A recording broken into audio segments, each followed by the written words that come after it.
Gibbet Hill by Bram Stoker.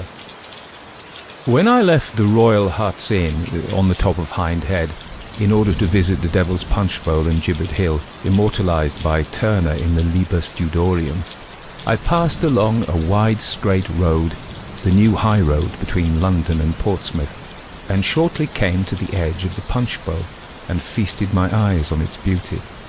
The fog, which had been heavy in London when I left on this mid-October morning, extended even to Hazelmere and hung in the valleys so that the tops of the Surrey hills rose like islands from a sea of mist. And in the brilliant sunshine, which glorified these upper levels, softened and mellowed all the wide expanse of hill and dale and down which ranged between me and the southern coast. The hill gave steeply on all sides save the northwest, where the circular valley opened to the plain below. All the summer tints were chastened and mellowed. All the full colours which the sunshine had glorified had faded into the sere of autumn. The pink and purple of the heather were changed to a brown with only a suggestion of faded colour to warm its tone. The bracken was of rich amber and faded yellow, and the myriads of grasses and wild flowers had donned their winter garb, the hues of decay. Through all this rich mass of autumn tints, the broom, untouched as yet by the frost, sent an emerald flash. The green bushes which fringed the tiny stream running through the valley seemed of supernatural vividness, and the dark green of the pines which covered the western slope and ran down into the valley seemed to assert in some positive way the right of nature to maintain her own colour, despite all influences. The way to the north and west, past the spurs and shoulders of the hill, the woods and valleys, the copses and villages and hills and ridges ranged in endless succession, and it was after a long, long pause that I turned from drinking in the beauty of the scene, with my heart full of the power and majesty and purifying intelligence of nature's beauty. Here at last, said I to myself, the soul of man is elevated, and on this higher plane of nature's handiwork, the evil of our hearts is lulled. As I turned, however, I started, for, as if by the irony of fate, there beside me was a grim memorial of man's wickedness and lust for blood, a tombstone by the roadside, marking the spot where a century ago a poor seaman trudging on his way from Portsmouth was murdered. But not the stone only was of interest, for by it were three figures which would have arrested attention anywhere. They were only children, but of types that are not common. Two were young Indian girls of an age which by the slower development of English girlhood would be about some 13 or 14 years. Being, however, of Eastern birth, they were probably much younger. They stood, one on each side of the memorial stone, looking almost like heraldic supporters, as each with a slim brown hand resting on an elbow of the stone leaned her face on the hand, while looking at me gravely with long, dark, fathomless eyes. They were both very pretty of their type, and their slim girlish figures were draped in black of some shimmering material, made in a half-Eastern fashion, with a wide belt of the stuff around the waist, and some kind of dark material wound around the head and acting as a headgear. The third of the group was a little boy of some 10 years old, with hair of spun gold, eyes like blue porcelain, and a winning smile on his rosy face. One might designate him indifferently a cupid or an angel. He was dressed in a dark blood-coloured tunic. For a few seconds I stood looking at this group, they regarding me steadfastly without the slightest movement. Then I spoke to them, making some remarks about the beauty of the scene. One of the girls said, tapping the stone with her hand as she spoke, "Can you tell us anything about this stone, sir? We are strangers." "I'm a stranger here myself, but I think we'll find it here," I answered, as I proceeded to read the inscription, which is on both sides of the stone. When I read of the word murder, they all three looked at each other, and then at me, and shuddered, and, strange to say, followed the shudder with a smile. I thought they might be frightened, and I hastened to add, "But you need not let this disturb you. It all happened 100 years ago, when the country was very different from what it is now." One of the girls said in a low voice, whose tones were particularly penetrating, "I hope not. I trust not." And the little boy looked up at me with a laugh and said, "I suppose if there were a murder now, someone would be stuck up on Gibbet Hill." "Hello, young man," said I. "You know all about it, I see. I'm going up to the hilltop to see the memorial cross. Will you come and see where they put the murderer?" "With pleasure," he said, with an air of almost supernatural gravity, lifting his cap in acknowledgment of my invitation. The girls bowed too, and we all moved up the hill together. As we went, I noticed that the boy had one of his hands tightly clenched. "What have you got there?" I asked of him. "These," he said, opening his hand and showing me a crumpled mass of great earthworms wriggling in their sudden freedom. "I love worms," he went on. "See, they wriggle so, and you can pull them out long." And he illustrated the latter fact. "Poor worms," said I. "Why not let them go? They would much rather be on the ground." "Shan't," was his only reply, as he shoved them into the folds of his tunic. There were a lot of persons at the cross when we reached the top of Gibbet Hill, besides abundant evidence of recent visitors in the shape of eggshells and pieces of newspaper, for the cross is a favourite picnicking spot. Amongst the strangers, my fancy was chiefly taken by a lady and gentleman whom I dubbed the honeymoon couple.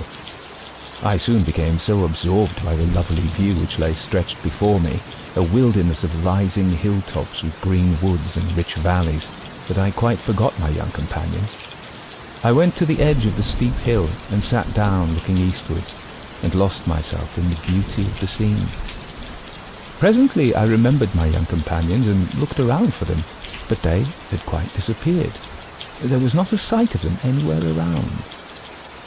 My departure from London had been early, and the walk from Hazelmere in the blazing October sun a little fatiguing, so after a while, when I had been all around the summit of the head and had, so to speak, boxed the scenic compass, I took my way to a deep shady grove of hazel and beech, with tall pines rising over all, one of those dense copses that creep up from the valley, throwing jagged spikes of greenery up the slopes of the hill. Here there was the very perfection of autumn fullness. The undergrowth grew luxuriantly under the shelter of the clustering pines. The brown of the bark and the bluish bloom of the foliage of the pines, as one gazed into half-dim aisles between them, the sweet aromatic odour which they exhaled, the sleepy silence accentuated only by the hum of nature's myriad vitalities, the soft, rich grass, whose summer greenery stood untouched as yet in this sheltered dell, all invited to repose. With a blissful feeling of content, I stretched myself on the grass and soon lost my thoughts and my consciousness in the interlaced branches above me. How long I slept, I know not, but it must have been a good while, for I felt thoroughly refreshed as to brain, and with that half-aching sense of cramped muscles which comes after a long period of unchanged attitude. And there was over me that mysterious sense of elapsed time which tells philosophers that our thought is continuous in some form or other. There was, however, no sense of duty omitted, no press of coming work, which in such cases destroys the charm of awaking. I knew that there was ample time before me, and that I might muse on unchecked, that I could revel to my heart's content in a sense of freedom, and enjoy the freshness and purity of the air in this wonderful spot. And so I did not stir, but lay on my back with my hands under my head, looking up into the branches and watching the gleams of light struggle through the tracery of leaf and branch. I thought of many things in that luxurious half-dreamy way which belongs to the leisure of a habitually busy man, taking up a thread of thought and dropping it again, swaying between general and particular ideas, in all ways realizing that greatest of pleasures, intellectual laisser-aller. There was in the air the same faint hum of varied sounds which had first lulled me to sleep, But somehow the volume was richer than before, more full and satisfying to the ear, and with a special significance, as if not only all nature was speaking, but that there was some one voice amongst the myriad more potent than the rest. I listened with a growing interest, and the sound seemed to take a more definite place amongst nature's harmonies. It was not as if it grew in loudness, but merely as if the vibrations accumulated, coming in waves more quickly than they could die away. Gradually, all the other noises seemed to die away, and I heard only this one sound. It seemed to be closer and closer as I began to distinguish more clearly, until I shortly came to the conclusion that its source was separated from me by only some score of yards. Then I began to be able to analyze it a little. In general effect, it was like a sort of musical muffled corncrake, a corncrake in a whisper, but with some subtle prevailing sweetness which seemed of almost irresistible attraction. Presently I raised my head from amongst the bracken where I lay, and looked whence the sound proceeded. There, to my surprise, in an open dell where the light fell through a break in the trees, were grouped the children whom I had seen. The two girls were seated, and between them the little boy stood up. One of the girls held in her left hand something which looked like a set of Panthean pipes, made of thick cane, but slightly thicker than wheaten straws. Across this she drew something attached to the fingers of the right hand, which made the bass of the strange corncrake sound. The other girl held a shell with strings across it, which she touched lightly, and the boy had a sort of reed flute which gave forth a peculiarly long, sweet note, but which blended in the mass of music. Then the girls joined in a sort of monotonous chant of strange sweetness, but very, very faint. They were all three looking well to one side of me. By and by the girls stood up. They all turned slightly, and I could see that they were evidently turning slowly in a complete circle, as though seeking in every direction around them. As they began to face my direction, I sank down again into the bracken, so that they might not see me, for the affair began to absorb my interest. I took care, however, to peep through the fronds of the bracken and see all that went on.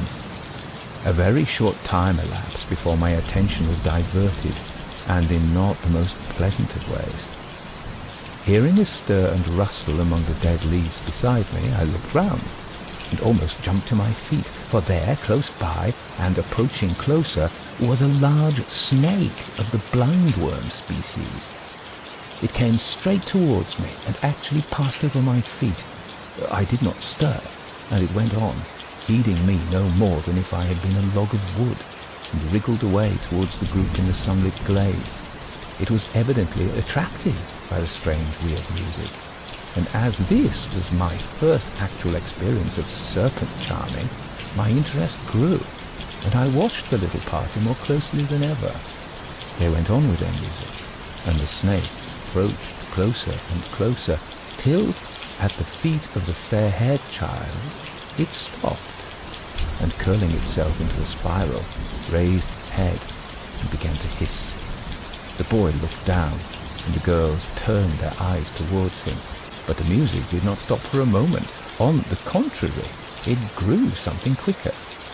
Then the snake twined itself around the child's ankle and began to climb its way up his body, wriggling round and round his leg and thigh, and up, till at last it crawled along the arm that held the flute. Then, suddenly, the music stopped. The two girls stood up, and the boy stretched out his arm with the snake wound around it, with his hands stretched out wide open, the palm upward. The snake remained perfectly still, as if transformed into stone.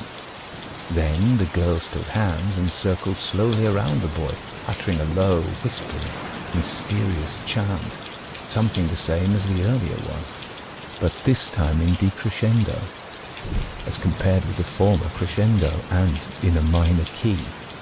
This went on for quite 2 or 3 minutes. The boy remained perfectly still, with his arm extended and his blue eyes fixed on the snake. Then the latter raised its head slightly and seemed to follow with it the movements of the circling girls. They continued their slow movement, round and round, the snake's movements being more and more pronounced with each revolution, till presently it was boldly turning, like the automatic motion of a firework around the boy's arm.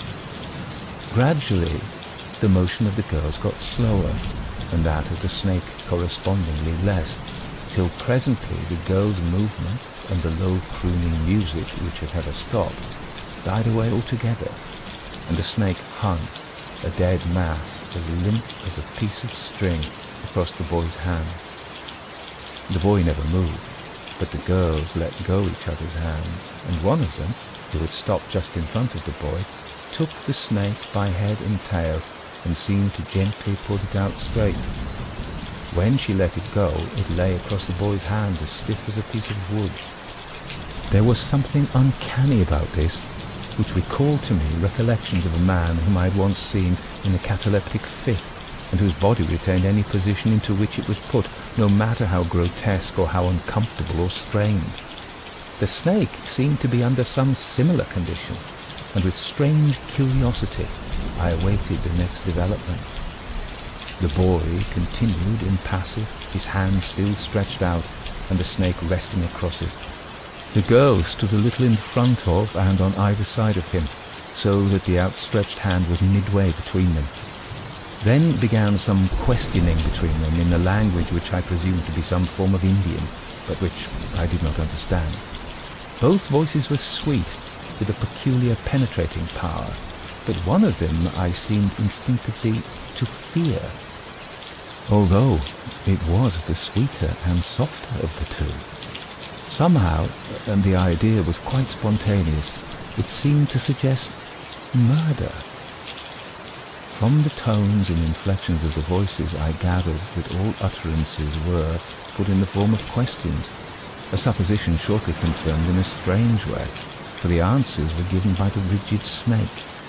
When each girl in turn had had her say, and they suggested positive and negative in their tones, the snake would slowly turn around like the needle in a compass and point its head to either one. The sweeter voice seemed to be the positive, and the other the negative, the inquiry. And in all the earlier questions, the snake, after turning slowly around, remained with its head towards the negative. This first seemed to disturb and then annoy the positive inquirer, and her voice grew more deadly sweet and penetrating, until it made me shudder. Then she seemed to get more and more enraged, for her eyes gleamed with a dark, unholy light, and at the last came her question in a keen, thrilling whisper. For answer, the snake then spun around quicker and quicker, and suddenly came to a dead stop in front of the other girl. The disappointed one gave one fierce, short, sharp sound like a dog's bark, whilst a look of deadly malice swept over her face, and then passed away, leaving it as serene as before. At the same instant, the rigidity of the snake collapsed, and it hung for an instant as limp as before, and then slipped to the ground, and lay there all in a heap without motion, as if dead. The boy started as though from sleep to waking, and began to laugh. The girls joined in the cachinnation, and in an instant the glade, which had seemed so weird, grew instinct with laughter, as the children chased each other into the recesses of the wood, and disappeared from view. Then I rose up from the bracken where I lay. I could hardly believe my eyes, and thought I must have been sleeping, and have dreamt it all. But there lay the seemingly dead snake before me, as a palpable evidence that I had beheld a reality. The sun was far in the west when I had finished my stroll through the laneways and copses upon the Whitley side of Hindhead, and found myself once more at its highest point on Gibbet Hill. The place was now deserted. The picnickers had all gone home. The pony traps and donkeys and parties of school children had disappeared, and nothing remained of the day's visitation but the usual increase in old newspapers and broken eggshells. As the light was just beginning to fade, and the air to grow a shade colder, the sense of loneliness was more than ever marked. But I had come from the midst of the hum and turmoil of the city to enjoy this very loneliness, and its luxury was to me unspeakable. Down in the valleys the mist still lay dim and fleecy white, and from it the hilltops rose dark and grim. A belt of cloud fringed the whole horizon, and above it stretched the sea of sulphur yellow, flecked here and there with little clouds of white, which, swimming high above the level of the hill, caught the last splendours of the sun, now obscured by the horizon. 1 or 2 stars began to twinkle through the darkening sky, and a stillness that seemed sentient stole up through the valley and reached to where I sat. Then the air grew colder, and the silence became perfect. The stars swam out into the sky, which now had a darker blue, and a soft light fell on the scene. I sat on and drank in the wondrous beauty in which I was immersed. Weariness of mind and body seemed to be of the dim past, and as if they could never again be other than a sad memory. In such moments a man seems almost to be born again, and to have every faculty renewed to the full. I leaned with my back against the great stone cross, and putting my hands behind me, clasped my hands around its back so as to change my position and be able to enjoy more fully the luxury of rest.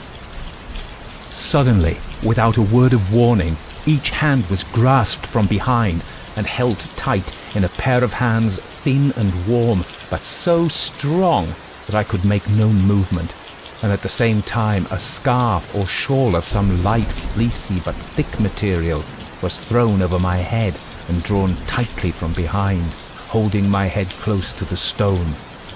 So pinioned and gagged, I could neither move nor speak, and had perforce to await the coming events. Then my hands were tied with a string put around the wrists and drawn tight, so that I was fixed more firmly than before. I could hear no sound, and took it for granted that I was being prepared for robbery. I was alone, far away from everyone, and in the hands of men stronger than I was myself, and so resigned myself to the situation as well as I could, secretly thankful that I had only a small sum of money with me. After a time which seemed long, but which was probably of but a few minutes' duration, the scarf was pulled down so far that my eyes were free, though my mouth was still covered, and I was unable to cry out. For a few moments I was too much surprised even to think as strange what I saw before me. Instead of burly footpaths with rude manners and coarse force, there were the 3 children who had arrested my attention earlier in the day. They stood before me, perfectly still and silent for a little while, their eyes being the only features which expressed either consciousness or interest of any kind. 2 of them, the boy and 1 girl, then smiled on me with an amused superiority, whilst the other, she, who in the glade had exhibited such anger, smiled with a deadly cold hate, which, bound as I was, made me shudder. This latter then approached me closer, the others remaining quite still and looking on with their superior amused smile. She took from her waist, where it was concealed in the folds of her dress, a long, sharp dagger, thin, double-edged, and lethal-looking. This she proceeded to flourish before me with extraordinary dexterity and rapidity. Half the time its keen edge actually touched my skin, and the contact made me wince. Anon she would dart towards my eyes till I could feel its cold point actually touching my eyeballs. Then she would as if hurl herself at me, with the point of the deadly weapon directed to my heart, but would stop just as it seemed that my last moment had come. This went on for a little while, but short though it was, it seemed endless. I felt a cold chill, a strange numbness growing over me.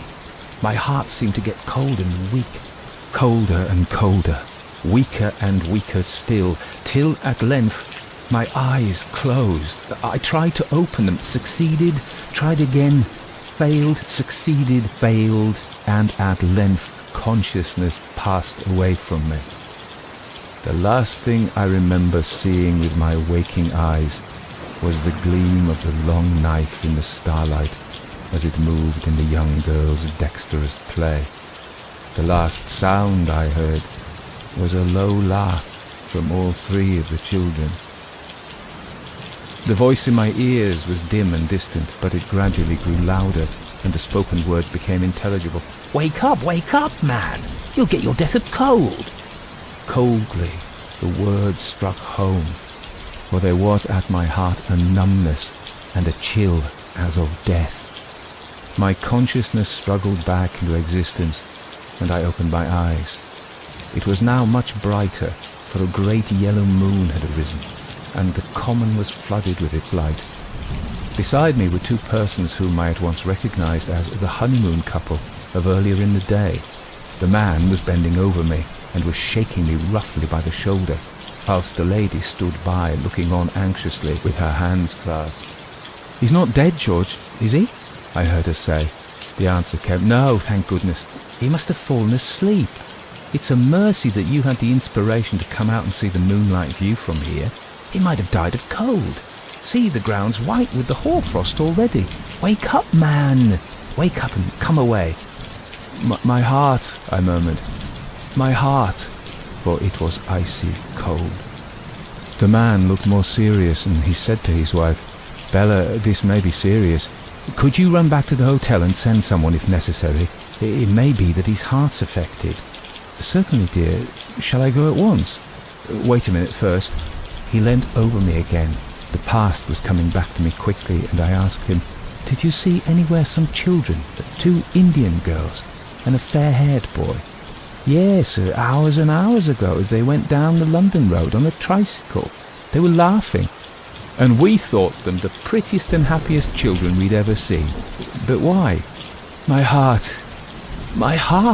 I cried out again, for there was a coldness which seemed to numb me. The man put his hand over my heart, but quickly tore it away with a cry of terror. "What is it, George? What is it?" almost shrieked the lady, for his action was so sudden and unexpected that it thoroughly frightened her. He stood back, and she clung, frightened, to his arm as a large blind worm wriggled itself from out my bosom, fell on the ground, and glided away down the hillside into the copse below.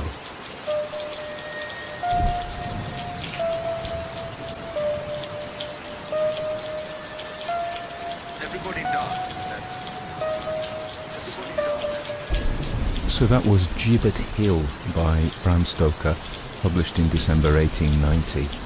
And you may know that it was a lost story. It was only found in October 2024, so that's a month ago, and it's already appeared on the internet, and there's a facsimile version of the story photographed from the magazine that it appeared in. It was the Daily Express Dublin edition in December 1890. There are a couple of typo errors in the story, actually. Anyway, let's say something about Bram Stoker. Now we've said that exciting stuff about it being a lost story that we just read out for you, or I have. I always talk in the plural. Do I think I'm the king or something? Anyway, so Bram Stoker, 1847-1912. Abraham Bram Stoker was born on November 8, 1847 in Clontarf, Dublin, Ireland. He was the third of 7 children born to Abraham Stoker, named after his dad, and Charlotte Matilda Blake Thornley Stoker. As a child, Stoker suffered from an unknown illness that left him bedridden until the age of 7. And I believe after that he became quite an athlete. But during the time he was little, he developed a rich imagination. One wonders whether he developed it, or it was his anyway. But it was certainly nurtured by his mother's storytelling. Nurture or nature? It's a gene, maybe. A storytelling gene, anyway. So he excelled academically, graduating with honours in mathematics from Trinity College, Dublin in 1870. It's interesting, he was a mathematician, isn't it?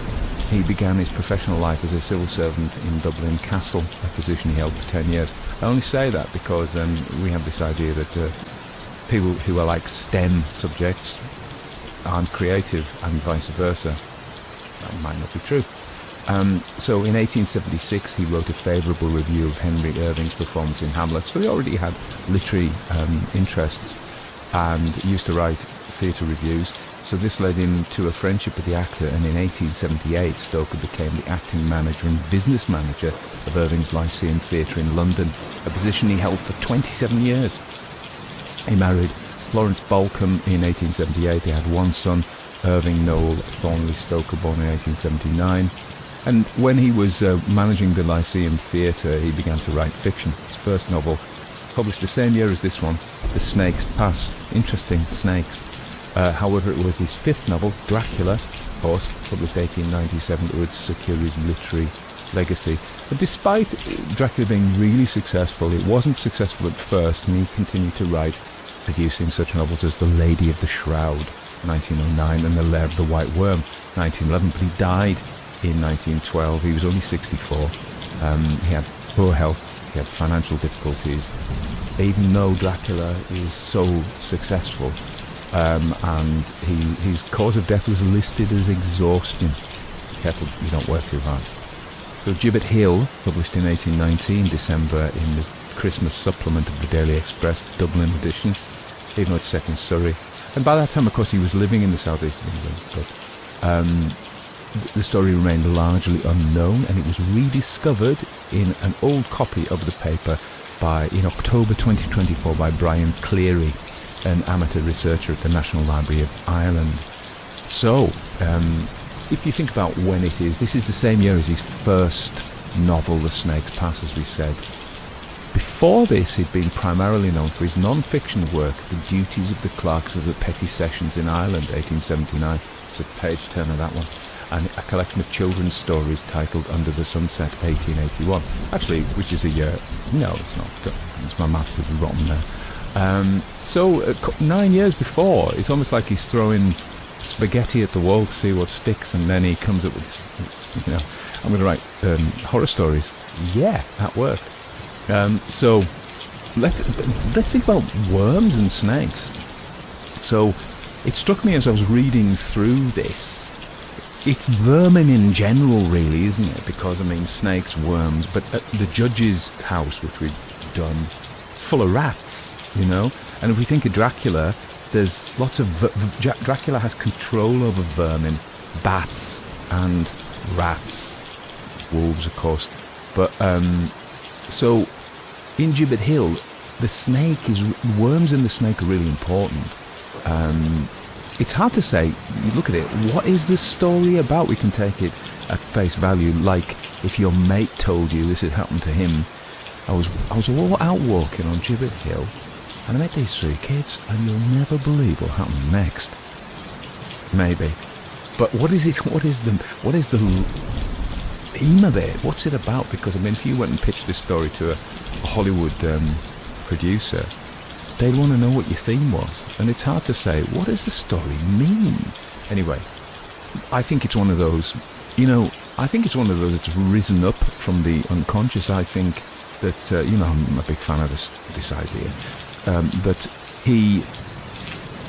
why do we create anything? Where does it come from? I've said this many times. It doesn't come from us. It doesn't come from the little person sitting in our head, like that control room, looking out through the eye cameras and with the levers to make the legs go. You've seen those cartoons. But it comes through us. We don't choose it. But it could be that he had, I'll tell you what, that's a great image. And often writers start with an image or a sentence or a situation. And it could have been, who knows what it was, and then create the story from that, and then, what happened next? And where does this stuff come from? Stuff comes up and then you can dismiss it and go, no, that's not so good. But how do you know it's not so good? What is it that's inside you telling you? Well, it's your experience maybe, but I think that this stuff comes from the unconscious, so I'm not sure that Bram Stoker, I can't ask him now, but I'm not sure he could have told you, because it's not really clear what the story's about. It's not like a modern beginning, middle and end story, is it? That has a very clear message. Anyway, so the blind worm, a legless lizard, often mistaken for a snake. A grass snake, I think. No, a slow worm. We were out walking, time flies, a couple of years ago in the summer, in the Chiltern Hills in southeast England, and we were walking through this beautiful wood, and there was a great slow worm just lying there sunning itself, and they haven't got any legs. They look like snakes, but they're not snakes, and this is what it was. The fact it's called a blind worm, I think, is unintentionally interesting. I'm not suggesting that he thought this out, but it's blind. It, like Stoker, doesn't know objectively in meta-conscious terms. So what we might say is, just to explain that a little bit. So we say that what is consciousness? It's awareness, I suppose. So the first level of it is to have experiences. So a dog, probably a snake, has experiences, probably has emotions. And then the second level is to be able to reflect on those, to know that you have them. So here am I, and I'm hungry, and I'm tired, or whatever. And the next level is, here am I, and I know I am. So it's to become aware of oneself. And it's not clear, I think this is an important distinction, that animals are aware of themselves. Or even that we are most of the time. A lot of the time we're not actually thinking, oh, well, here I am, walking through a street. We just do it, Here I am, I'm angry at John. Yeah?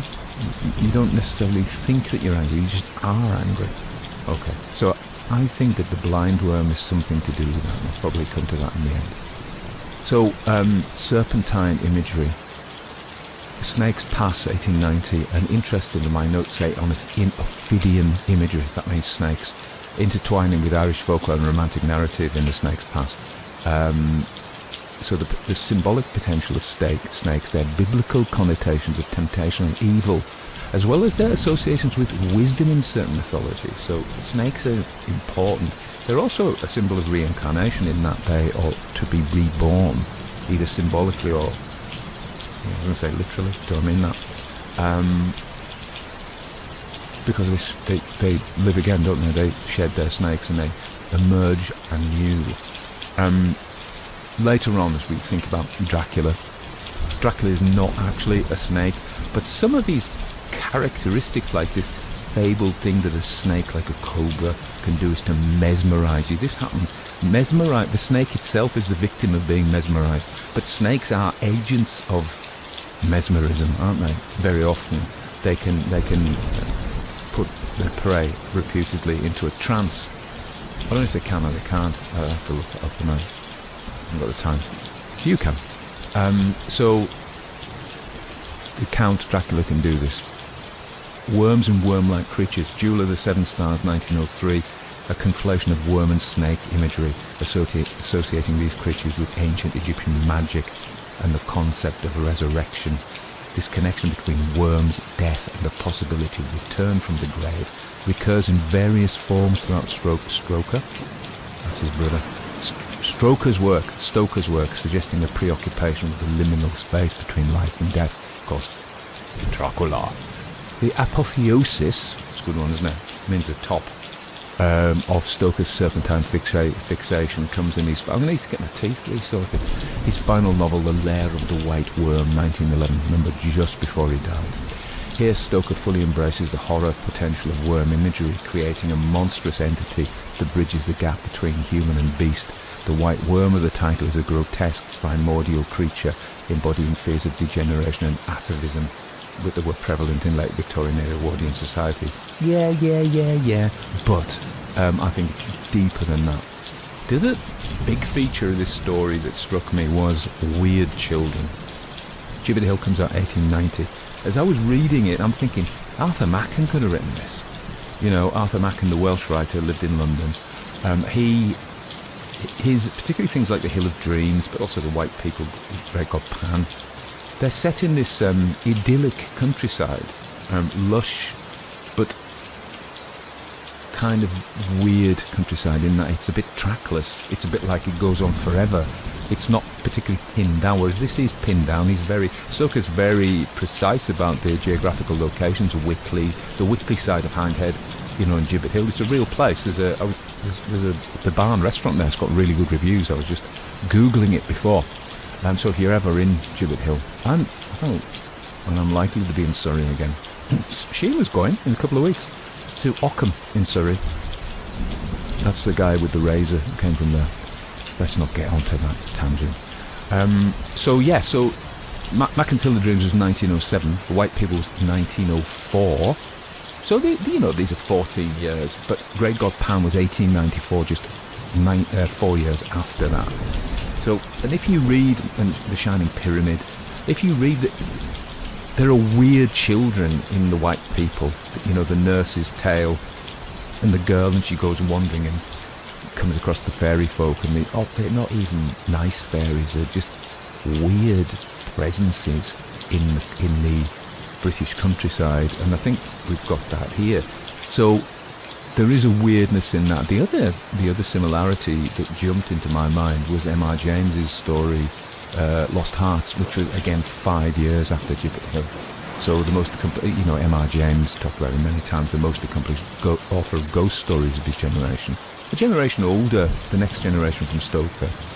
Stoker isn't a ghost story writer, he's a horror story writer, really.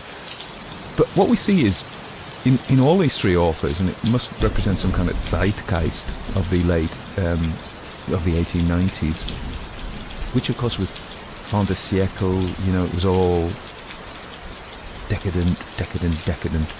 But we've got the traditional notion of childhood innocence, where these young characters are sources of fear and supernatural menace. This approach reflects a broader trend in late Victorian and Edwardian weird fiction, where authors tapped into deep-seated anxieties about the nature of childhood and innocence to heighten the sense of unease and horror in their narratives. And I think this is almost Freudian in that they wanted to believe that children were pure. There was the cult of childhood in Victorian Britain, and I think we see in Charles Dickens, think of Oliver Twist and those rascally, thieves and the child thieves. They knew that they weren't. They knew that children were capable of great wickedness. And be careful in understanding what I'm saying there. You don't have to be. But what I'm not saying children are wicked. I'm not. I'm saying some children are wicked. A terrible small minority of them, but they are. But it is this transformation of innocence, and these children appear innocent. They're riding a tricycle when the other people see him. They are the courting couple, which in terms of craft, Stoker beautifully foreshadows them. They were the people he notices and they rescue him, so he just has to drop it in. It's not like they're complete strangers. It just feels more complete as a story. It makes the world building better because in the real world, real people reappear, don't they? We see a bloke walking his dog, and then later on at the cafe we see him as this is what happens. But so by doing that, it's a world building trick. It makes the world feel more real. Tolkien does this, of course. In Sam and Frodo, they start singing the song of Gil-galad, which is about centuries and centuries before them. It just deepens the world. It just builds your world anyway. Again, that's a tangent. So we talked about the weirdness of children. Yeah, their innocence. I think that they are deeply corrupt, these children. It is not that they are corrupted. So one idea is that Gibbet Hill is a place. There was a poor sailor murdered, and that's the stone where he finds the children in the first place, and then he takes them up to Gibbet Hill where there were executions. So this is an important place. This is an axis mundi between the world of the dead and the world of the living. This is where murderers who kill are killed. And it also is a tourist attraction. So that's kind of neat, I think, the way that's put together. But this is a very special liminal place between the border between life and death, if you like. This is where life and death happened. And this high place. And very often sacred places, liminal sacred places, were up on heights.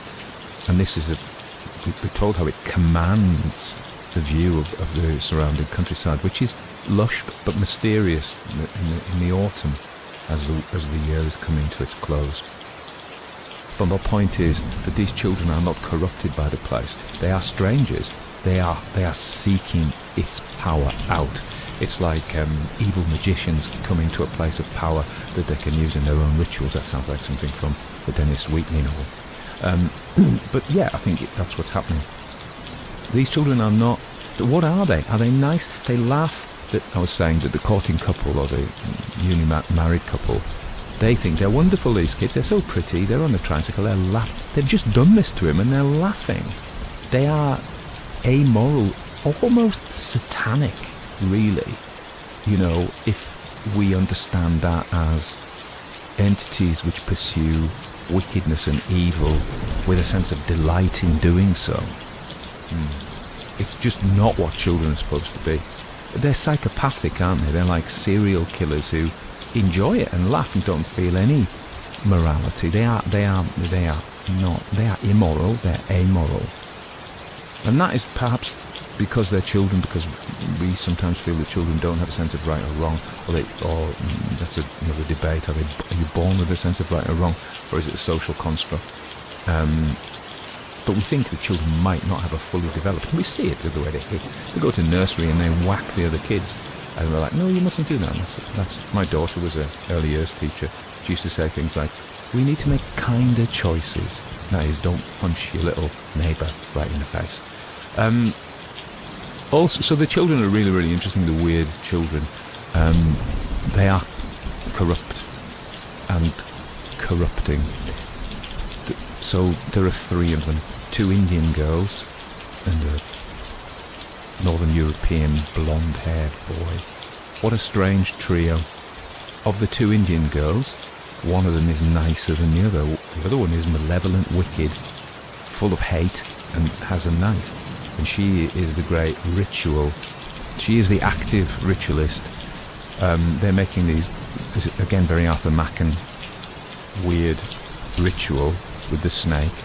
And the boy, it crawls up the boy, his arm, and is mesmerised. It's all very odd, isn't it? It's all very, almost like these things are, they're symbolic, but we don't really know what they're symbolising, I think. We can venture some ideas. We have to say something about Orientalism. So much later, Edward Said wrote a book called Orientalism, came out in 1978, and he talked about the West's fear, but also attraction that it has for the mysterious, exotic, and potentially dangerous Orient. It's a place of ancient, inscrutable wisdom and lurking threat. So the snake charming ritual is the quintessential Orientalist trope, both fascinating and perilous. So the West is simultaneously attracted and fears Eastern otherness. I just think that's interesting because they are they're projected fears, really. Yeah, it's how deep we want to go into kind of like a psychological analysis of this story. But certainly they're weird, aren't they? Let's just agree to that. They're very, very odd. What are they doing? What is all this about? In some way, so he goes to sleep. The girl doesn't stab him, but a snake comes out of his bosom, not out of his shirt or out of his pocket, but out of his bosom, out of his heart. Somehow this snake has got into his heart.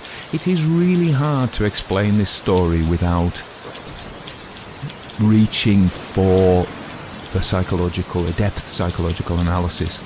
And we could go to Freud or we could go to Jung, but I would go to Jung. I mean, the snake itself, massively symbolic. It's in the Bible, plays a crucial bad role as a tempter of the Garden of Eden, but it was inevitable, perhaps. I think that's heretical what I just said there. But it tempts Eve to eat the forbidden fruit, which is the knowledge of good and evil. So the serpent is the bringer of knowledge. The serpent is, I was saying about how we are aware but may not be aware that we're aware, so we might call that metacognition. The snake gives us, arguably, the fruit of the tree of good and evil, the knowledge of good and evil, is to know that we are. And once we know that we are, and we become aware of ourselves and our nakedness, we have to, that's what it means, I think. However, the serpent is cunning, is deceitful and tempting. So, generally, it gets a bad rep in Genesis. In the medieval and Renaissance art of alchemy, like early chemistry, but with a spiritual side, the serpent or dragon is a complex symbol with multiple meanings. The Ouroboros, a serpent eating its own tail, represents the cyclical nature of existence, eternal return, and the unity of all things. It's often associated in alchemy with the prima materia, the primordial substance from which everything, including us, is made. It also represents Mercury. I think the golden-haired boy is a Mercurius figure, is a trickster figure. But we're getting deep here.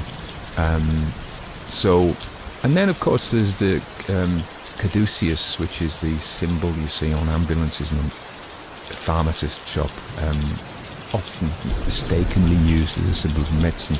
The correct symbol for medicine is a rod of Asclepius, the Greek god of medicine.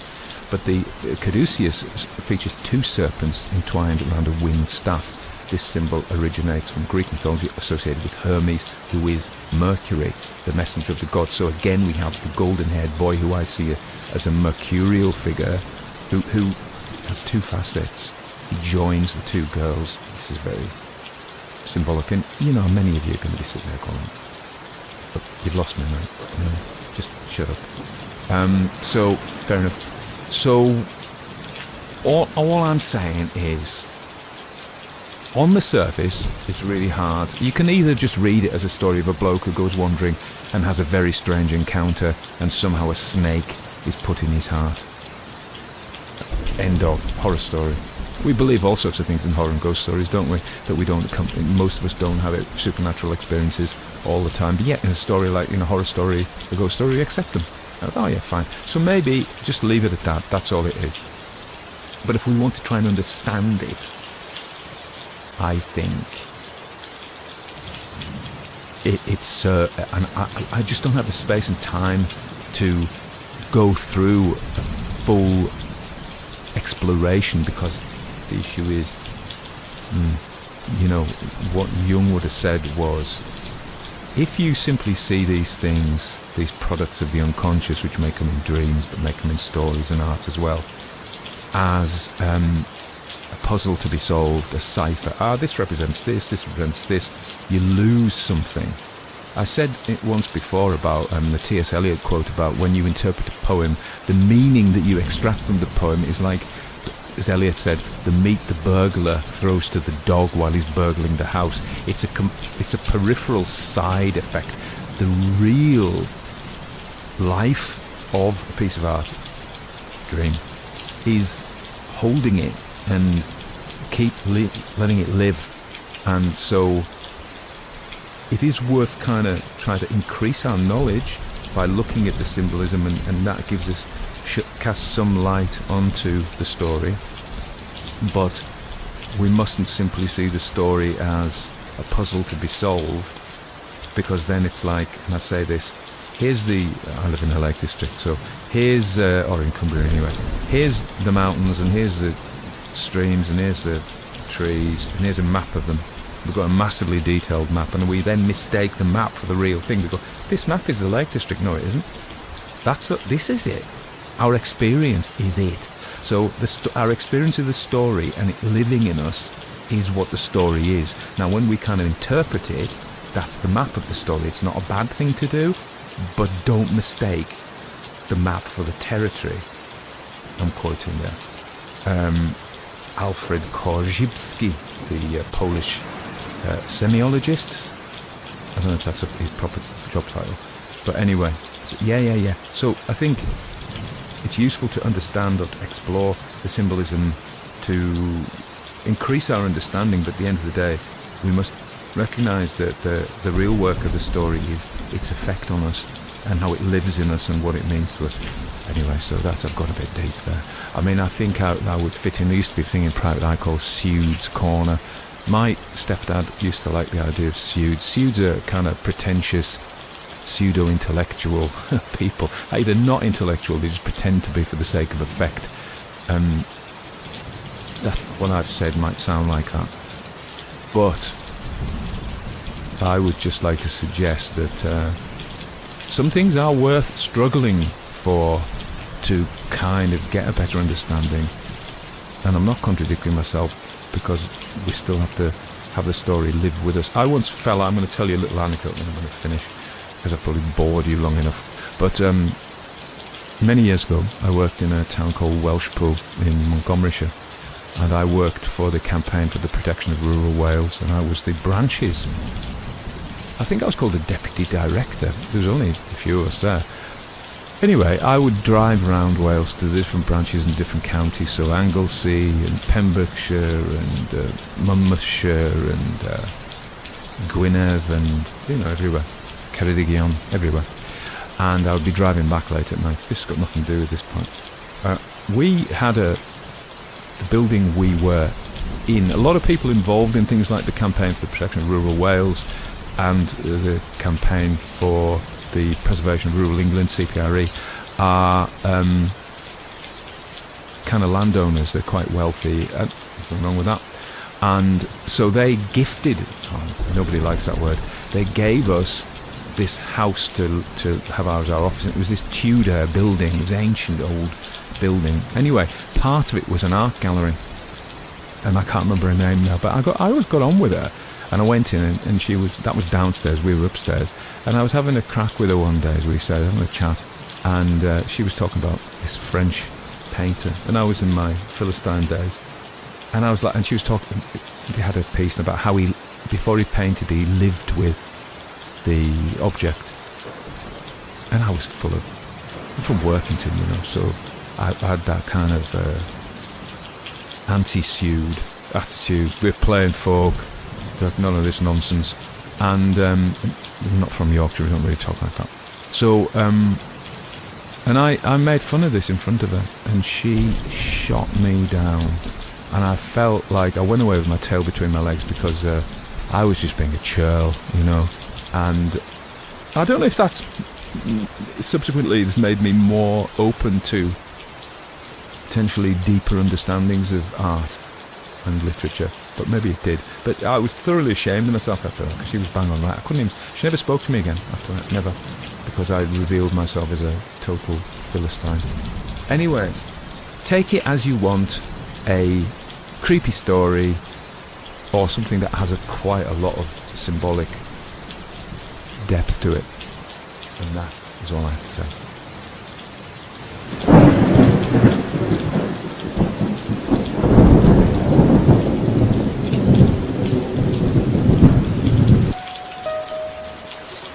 Mrs. Zant and the Ghost by Wilkie Collins. 1. The course of this narrative describes the return of a disembodied spirit to earth, and leads the reader on new and strange ground. Not in the obscurity of midnight, but in the searching light of day did the supernatural influence assert itself. Neither revealed by a vision, nor announced by a voice, it reached mortal knowledge through the sense which is least easily self-deceived, the sense that feels. The record of this event will of necessity produce conflicting impressions. It will raise in some minds the doubt which reason asserts. It will invigorate in other minds the hope which faith justifies, and it will leave the terrible question of the destinies of man, where centuries of vain investigation have left it, in the dark. Having only undertaken in the present narrative to lead the way along a succession of events, the writer declines to follow modern examples by thrusting himself and his opinions on the public view.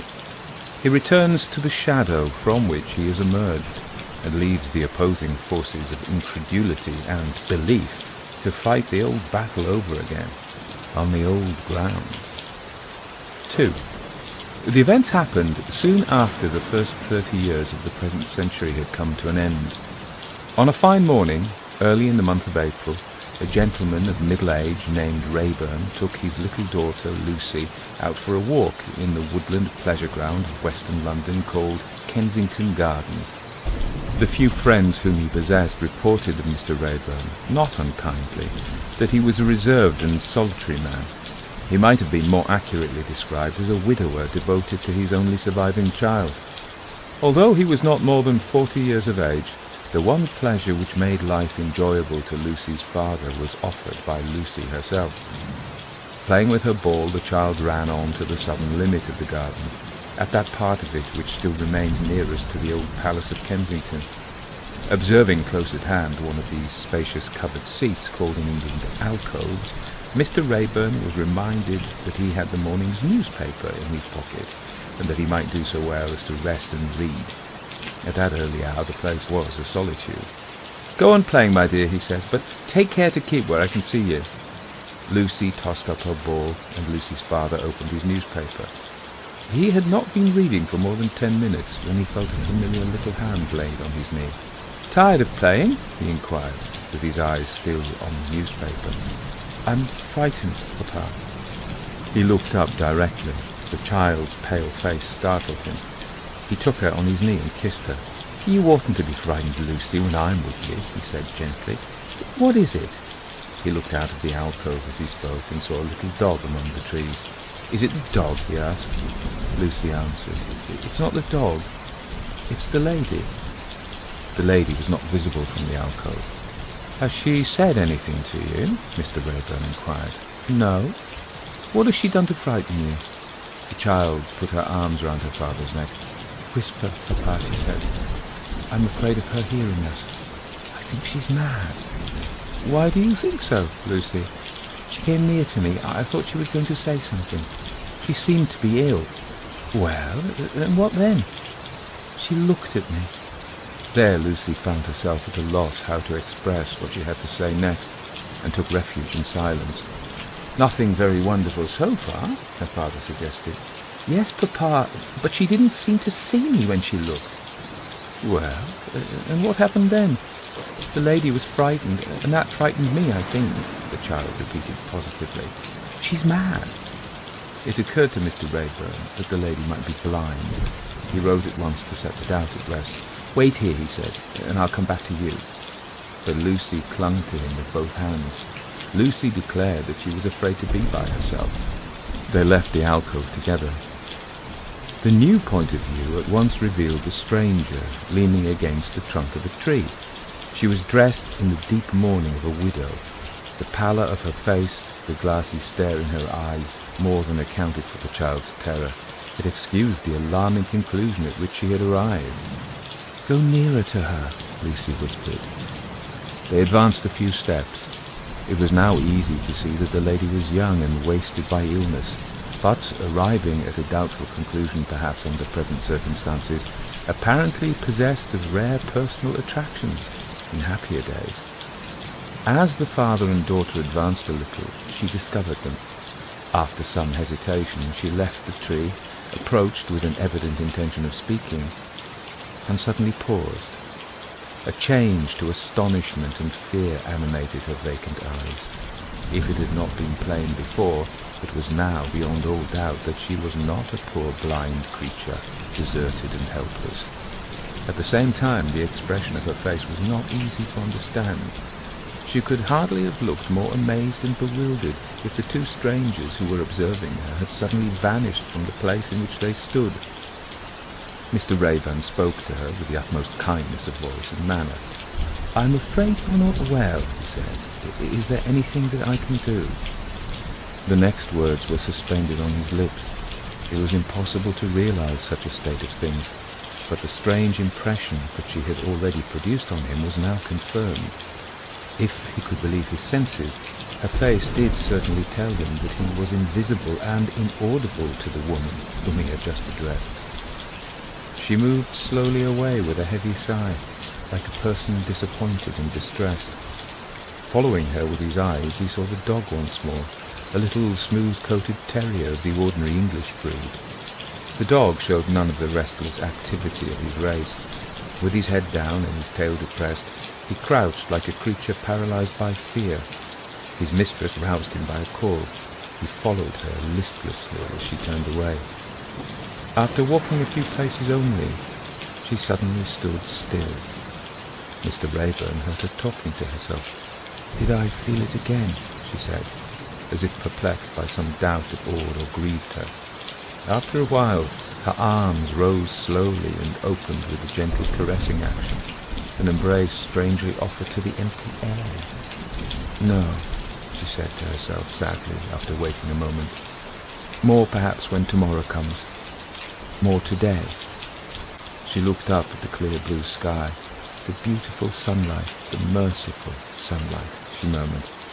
I should have died if it had happened in the dark. Once more she called to the dog, and once more she walked slowly away. Is she going home, Papa?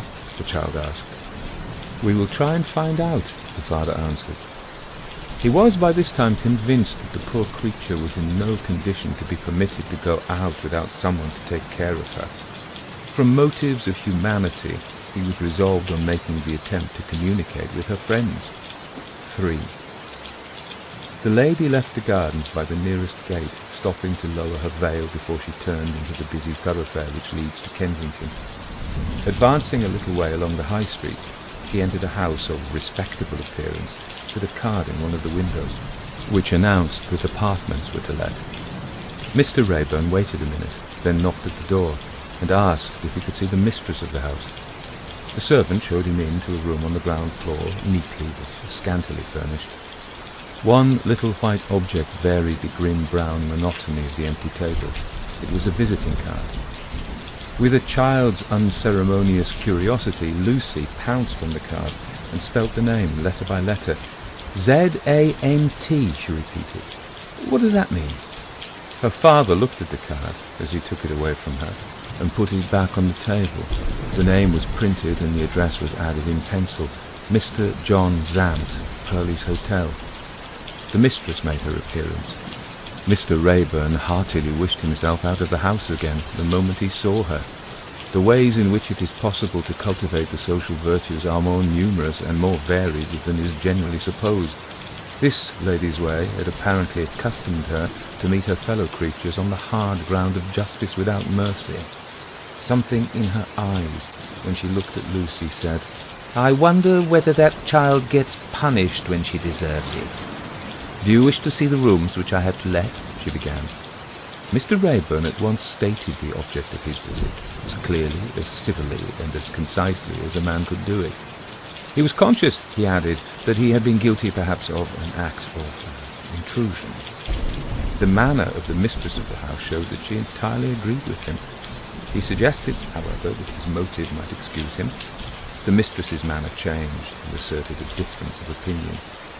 I know the lady whom you mentioned, she said, as a person of the highest respectability, in delicate health. She has taken my first-floor apartments with excellent references, and she gives remarkably little trouble. I have no claim to interfere with her proceedings, and no reason to doubt that she is capable of taking care of herself. Mr. Raeburn unwisely attempted to say a word in his own defence. Allow me to remind you, he began. Of what, sir? Of what I observed when I happened to see the lady in Kensington Gardens. I am not responsible for what you observed in Kensington Gardens. If your time is of any value, pray don't let me detain you. Dismissed in those terms, Mr. Raeburn took Lucy's hand and withdrew. He had just reached the door when it was opened from the outer side. The lady of Kensington Gardens stood before him. In the position which he and his daughter now occupied, their backs were towards the window. Would she remember having seen them for a moment in the gardens? Excuse me for intruding on you, she said to the landlady. Your servant tells me my brother-in-law called when I was out. He sometimes leaves a message on his card. She looked for the message and appeared to be disappointed. There was no writing on the card. Mr. Raeburn lingered a little in the doorway on the chance of hearing something more. The landlady's vigilant eyes discovered him. Do you know this gentleman? She said maliciously to her lodger. Not that I remember. Replying in those words, the lady looked at Mr. Raeburn for the first time, and suddenly drew back from him. Yes, she said, correcting herself. I think we met. Her embarrassment overpowered her. She could say no more. Mr. Raeburn compassionately finished the sentence for her. We met accidentally in Kensington Gardens, he said. She seemed to be incapable of appreciating the kindness of his motive. After hesitating a little, she addressed a proposal to him, which seemed to show distrust of the landlady. Will you let me speak to you upstairs in my own room? she asked. Without waiting for a reply, she led the way to the stairs. Mr. Rayburn and Lucy followed. They were just beginning the ascent to the first floor when the spiteful landlady left the lower room and called to her lodger over their heads, "Take care what you say to this man, Mrs. Zant. He thinks you're mad." Mrs. Zant turned round on the landing and looked at him. Not a word fell from her lips.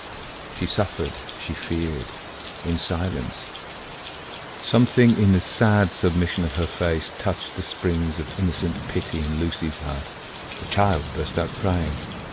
That artless expression of sympathy drew Mrs. Zant down the few stairs which separated her from Lucy. "May I kiss your dear little girl?" she said to Mr. Rayburn. The landlady, standing on the mat below, expressed her opinion of the value of caresses as compared with the sounder method of treating young persons in tears. "If that child was mine," she remarked, "I'd give her something to cry for." In the meantime, Mrs. Zant led the way to her room. The first words she spoke showed that the landlady had succeeded but too well in prejudicing her against Mr. Rayburn. "Will you let me ask your child," she said to him, "why you think me mad?" He met this strange request with a firm answer. "You don't know yet what I really do think. Will you give me a minute's attention?" "No," she said positively. "The child pities me. I want to speak to the child." "What did you see me do in the gardens, my dear, that surprised you?" Lucy turned uneasily to her father. Mrs. Zant persisted. "I first saw you by yourself, and then I saw you with your father," she went on. "When I came nearer to you, did I look very oddly, as if I didn't see you at all?" Lucy hesitated again, and Mr. Rayburn interfered. "You're confusing my little girl," he said. "Allow me to answer your questions, or excuse me if I leave you." There was something in his look or in his tone that mastered her. She put her hand to her head. "I don't think I'm fit for it," she answered vacantly. "My courage has been sorely tried already. If I can get a little rest and sleep, you may find me a different person.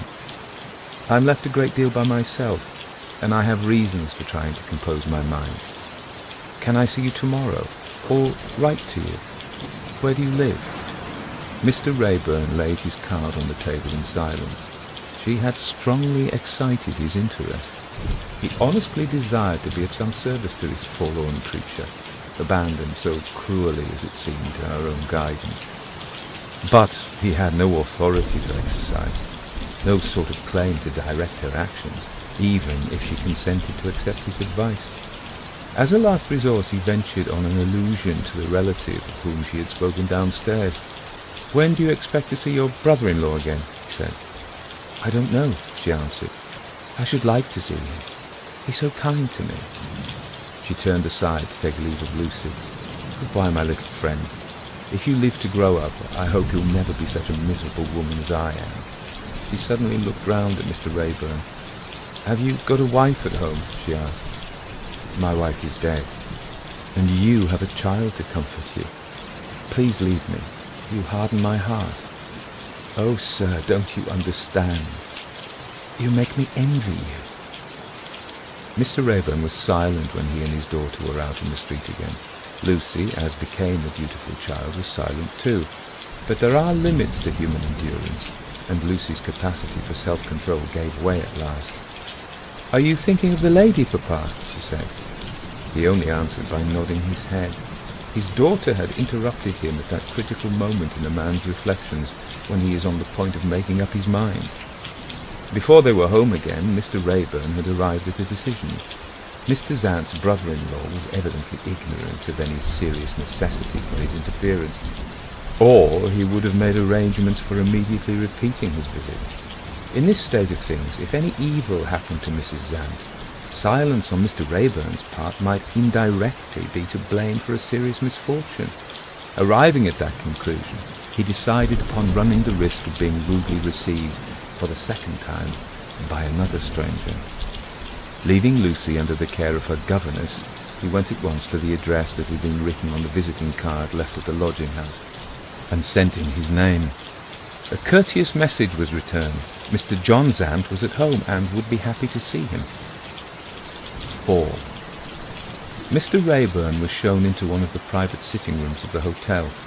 He observed that the customary position of the furniture in the room had been in some respects altered. An armchair, a side table, and a footstool had all been removed to one of the windows, and had been placed as close as possible to the light. On the table lay a large open roll of Morocco leather, containing rows of elegant little instruments in steel and ivory. Waiting by the table stood Mr. John Zant. He said, "Good morning," in a bass voice so profound and so melodious that those two commonplace words assumed a new importance coming from his lips. His personal appearance was in harmony with his magnificent voice. He was a tall, finely made man of dark complexion, with big, brilliant black eyes and a noble curling beard which hid the whole lower part of his face. Having bowed with a happy mingling of dignity and politeness, the conventional side of this gentleman's character suddenly vanished, and a crazy side to all appearance took its place. He dropped on his knees in front of the footstool. Had he forgotten to say his prayers that morning, and was he in such a hurry to remedy the fault that he had no time to spare for consulting appearances? The doubt had hardly suggested itself before it was set at rest in a most unexpected manner. Mr. Zant looked at his visitor with a bland smile and said, "Please let me see your feet." For a moment, Mr. Rayburn lost his presence of mind. He looked at the instruments on the side table. "Are you a corn cutter?" was all he could say. "Excuse me, sir," returned the polite operator. "The term you use is quite obsolete in our profession." He rose from his knees and added modestly, "I am a chiropodist. I beg your pardon. Don't mention it. You are not, I imagine, in want of my professional services. To what motive may I attribute the honour of your visit?" By this time Mr. Rayburn had recovered himself. "I have come here," he answered, "under circumstances which require apology as well as explanation." Mr. Zant's highly polished manner betrayed signs of alarm. His suspicions pointed to a formidable conclusion, a conclusion that shook him to the innermost recesses of the pocket in which he kept his money. "There are numerous demands on me," he began. Mr. Rayburn smiled. "Make your mind easy," he replied. "I don't want money. My object is to speak with you on the subject of a lady who is a relation of yours." "My sister-in-law!" Mr. Zant exclaimed. "Pray take a seat." Doubting if he had chosen a convenient time for his visit, Mr. Rayburn hesitated. "Am I likely to be in the way of persons who wish to consult you?" he asked. "Certainly not. My morning hours of attendance on my clients are from 11 to 1. The clock on the mantelpiece struck the 1:15 as he spoke. "I hope you don't bring me bad news," he said, very earnestly. "When I called on Mrs. Zant this morning, I heard that she had gone out for a walk. Is it indiscreet to ask how you became acquainted with her?" Mr. Rayburn at once mentioned what he had seen and heard in Kensington Gardens, not forgetting to add a few words which described his interview afterwards with Mrs. Zant. The lady's brother-in-law listened with an interest and sympathy which offered the strongest possible contrast to the unprovoked rudeness of the mistress of the lodging-house. He declared that he could only do justice to his sense of obligation by following Mr. Rayburn's example and expressing himself as frankly as if he had been speaking to an old friend. "The sad story of my sister-in-law's life," he said, "will, I think, explain certain things which must have naturally perplexed you. My brother was introduced to her at the house of an Australian gentleman on a visit to England. She was then employed as governess to his daughters. So sincere was the regard felt for her by the family that the parents had, at the entreaty of their children, asked her to accompany them when they returned to the colony. The governess thankfully accepted the proposal. Had she no relations in England? Mr. Rayburn asked. She was literally all alone in the world, sir. When I tell you that she had been brought up in the Foundling Hospital, you will understand what I mean. Oh, there's no romance in my sister-in-law's story. She never has known or will know who her parents were, or why they deserted her. The happiest moment in her life was the moment when she and my brother first met. It was an instance on both sides of love at first sight. Though not a rich man, my brother had earned a sufficient income in mercantile pursuits. His character spoke for itself. In a word, he altered all the poor girl's prospects, as we then hoped and believed, for the better. Her employers deferred their return to Australia so that she might be married from their house. After a happy life of a few weeks only. His voice failed him. He paused and turned his face from the light. "Pardon me," he said. "I'm not able, even yet, to speak composedly of my brother's death. Let me only say that the poor young wife was a widow before the happy days of the honeymoon were over. That dreadful calamity struck her down. Before my brother had been committed to the grave, her life was in danger from brain fever." Those words placed in a new light Mr. Rayburn's first fear that her intellect might be deranged. Looking at him attentively, Mr. Zant seemed to understand what was passing in the mind of his guest. "No," he said. "If the opinions of the medical men are to be trusted, the result of the illness is injury to her physical strength, not injury to her mind. I have observed in her, no doubt, a certain waywardness of temper since her illness, but that is a trifle. As an example of what I mean, I may tell you that I invited her, on her recovery, to pay me a visit. My house is not in London. The air doesn't agree with me. My place of residence is at St. Salins-on-Sea. I am not myself a married man, but my excellent housekeeper would have received Mrs. Zant with the utmost kindness. She was resolved, obstinately resolved, poor thing, to remain in London. It is needless to say that in her melancholy disposition, I am attentive to her slightest wishes. I took a lodging for her, and at her special request I chose a house which was near Kensington Gardens. Is there any association with the gardens which led Mrs. Zant to make that request? Some association, I believe, with the memory of her husband. By the way, I wish to be sure of finding her at home when I call tomorrow.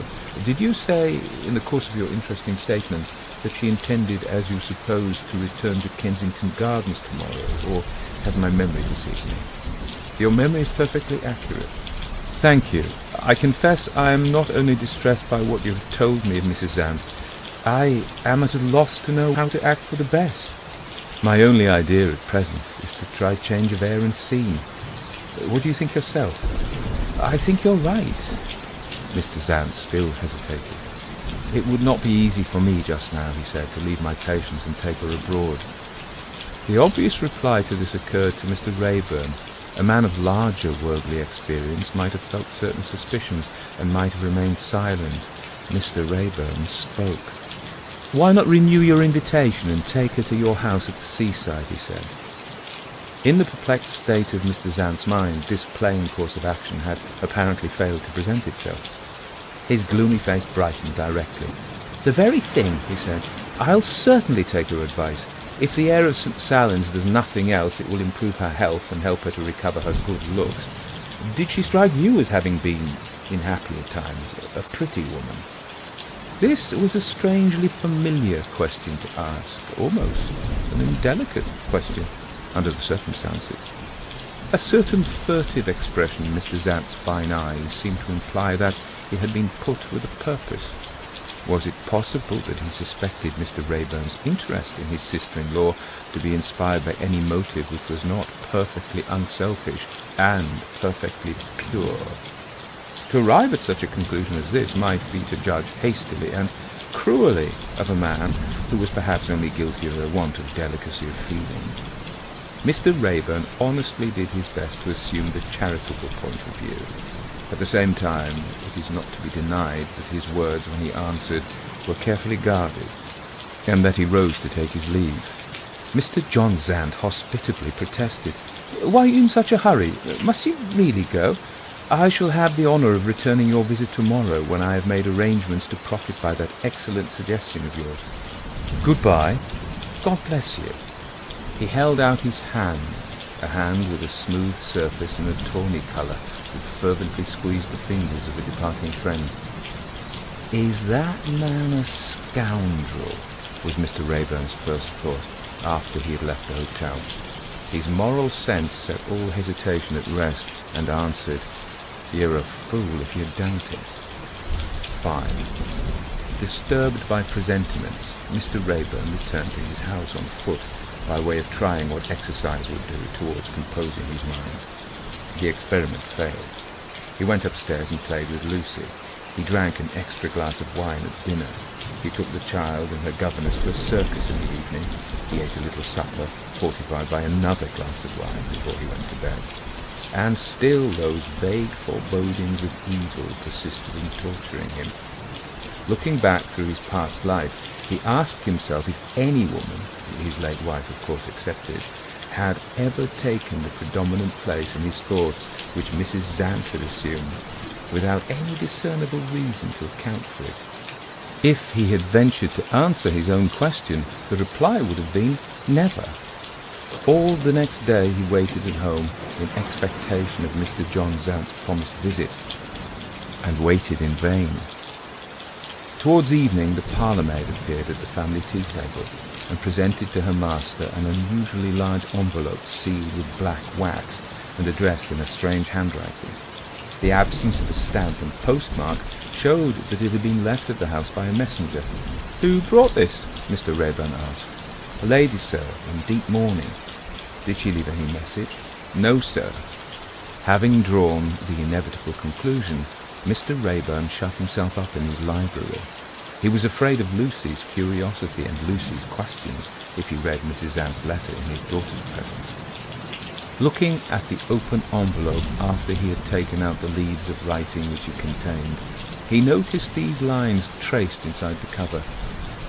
"My one excuse for troubling you, when I might have consulted my brother-in-law, will be found in the pages which I enclose. To speak plainly, you have been led to fear that I am not in my right senses. For this very reason, I now appeal to you. Your dreadful doubt of me, sir, is my doubt, too. Read what I have written about myself, and then tell me, I entreat you, which I am. A person who has been the object of a supernatural revelation, or an unfortunate creature who is only fit for imprisonment in a madhouse." Mr. Rayburn opened the manuscript. With steady attention which soon quickened to breathless interest, he read what follows. 6. The lady's manuscript.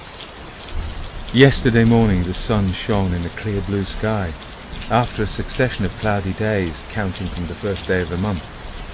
The radiant light had its animated effect on my poor spirits. I had passed the night more peacefully than usual, undisturbed by the dream, so cruelly familiar to me, that my lost husband is still living, the dream from which I always wake in tears. Never since the dark days of my sorrow have I been so little troubled by the self-tormenting fancies and fears which beset miserable women, as when I left the house, and turned my steps towards Kensington Gardens, for the first time since my husband's death.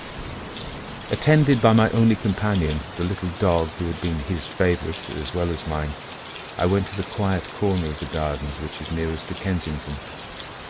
On that soft grass, under the shade of those grand trees, we had loitered together in the days of our betrothal. It was his favourite walk, and he had taken me to see it in the early days of our acquaintance. There he had first asked me to be his wife. There we had felt the rapture of our first kiss. It was surely natural that I should wish to see once more a place sacred to such memories as these. I am only 23 years old. I have no child to comfort me, no companion of my own age, nothing to love but the dumb creature who is so faithfully fond of me. I went to the tree under which we stood, when my dear one's eyes told his love before he could utter it in words. The sun of that vanished day shone on me again. It was the same noontide hour, the same solitude was around me. I had feared the first effect of the dreadful contrast between past and present. No, I was quiet and resigned. My thoughts, rising higher than earth, dwelt on the better life beyond the grave.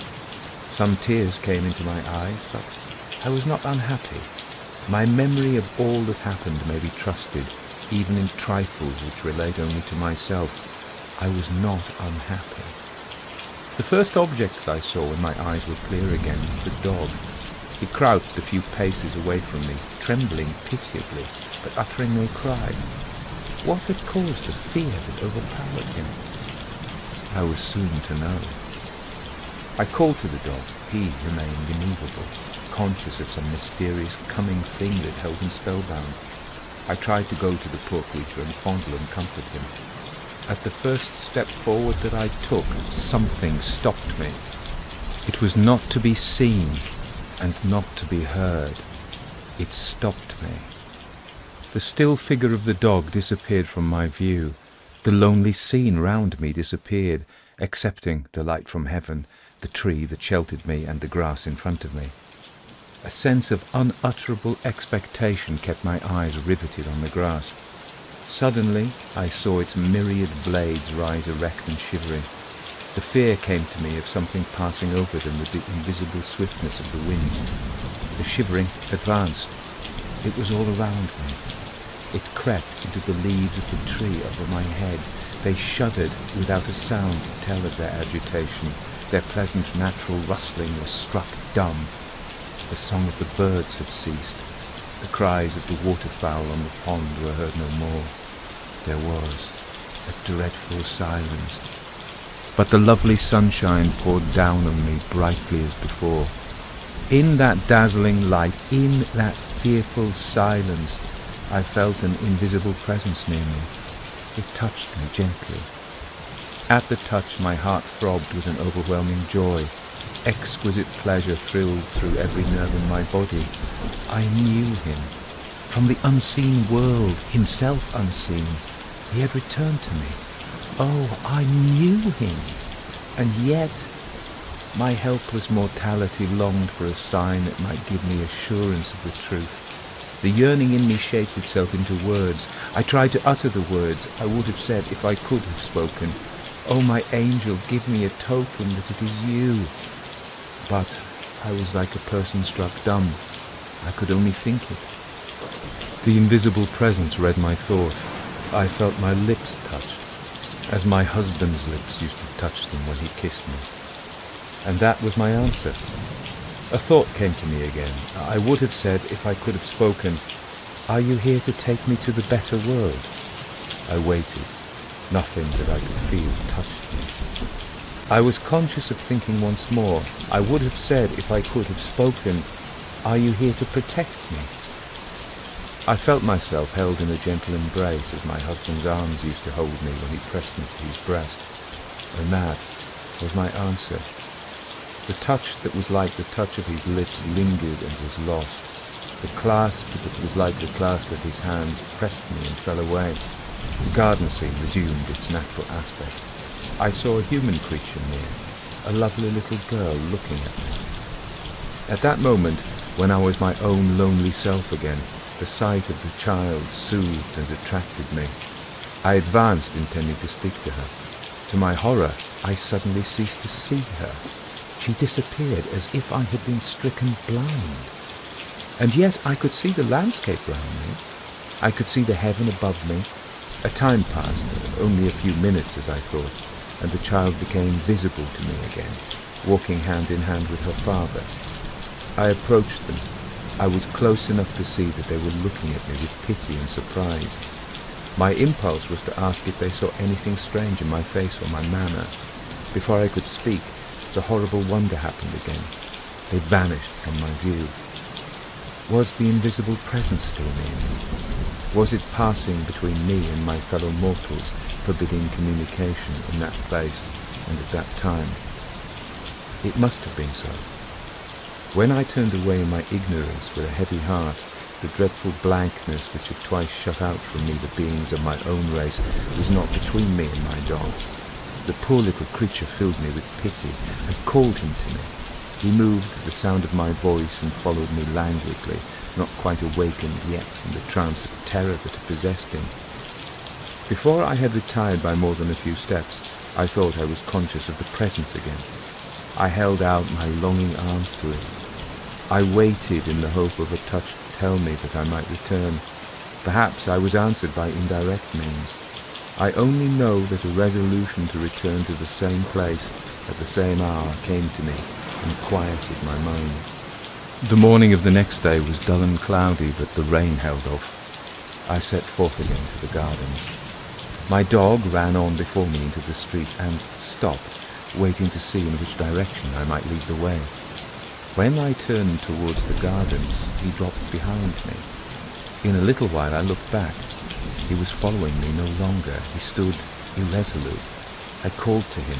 He advanced a few steps, hesitated, and ran back to the house. I went on by myself. Shall I confess my superstition? I thought the dog's desertion of me a bad omen. Arrived at the tree, I placed myself under it. The minutes followed each other uneventfully. The cloudy sky darkened. The dull surface of the grass showed no shuddering consciousness of an unearthly creature passing over it.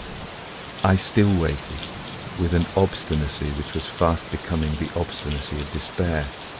How long an interval elapsed while I kept watch on the ground before me, I am not able to say. I only know that a change came. Under the dull grey light, I saw the grass move, but not as it had moved on the day before. It shriveled as if a flame had scorched it. No flame appeared. The brown underlying earth showed itself winding onward in a thin strip, which might have been a footpath traced in fire. It frightened me. I longed for the protection of the invisible presence. I prayed for a warning of it. Danger was near. A touch answered me. It was as if a hand unseen had taken my hand, had raised it little by little, had left it pointing to the thin brown path that wound towards me under the shriveled blades of grass. I looked to the far end of the path. The unseen hand closed on my hand with a warning pressure. The revelation of the coming danger was near me. I waited for it.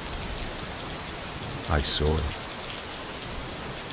The figure of a man appeared, advancing towards me along the thin brown path. I looked in his face as he came nearer. It showed me dimly the face of my husband's brother, John Zant. The consciousness of myself as a living creature left me. I knew nothing. I felt nothing. I was dead. When the torture of revival made me open my eyes, I found myself on the grass. Gentle hands raised my head at the moment when I recovered my senses. Who had brought me to life again? Who was taking care of me? I looked upwards and saw, bending over me, John Zant. 7. There the manuscript ended. Some lines had been added on the last page, but they had been so carefully erased as to be illegible. These words of explanation appeared below the cancelled sentences. I had begun to write the little that remains to be told when it struck me that I might, unintentionally, be exercising an unfair influence on your opinion. Let me only remind you that I believe absolutely in the supernatural revelation which I have endeavoured to describe. Remember this, and decide for me what I dare not decide for myself.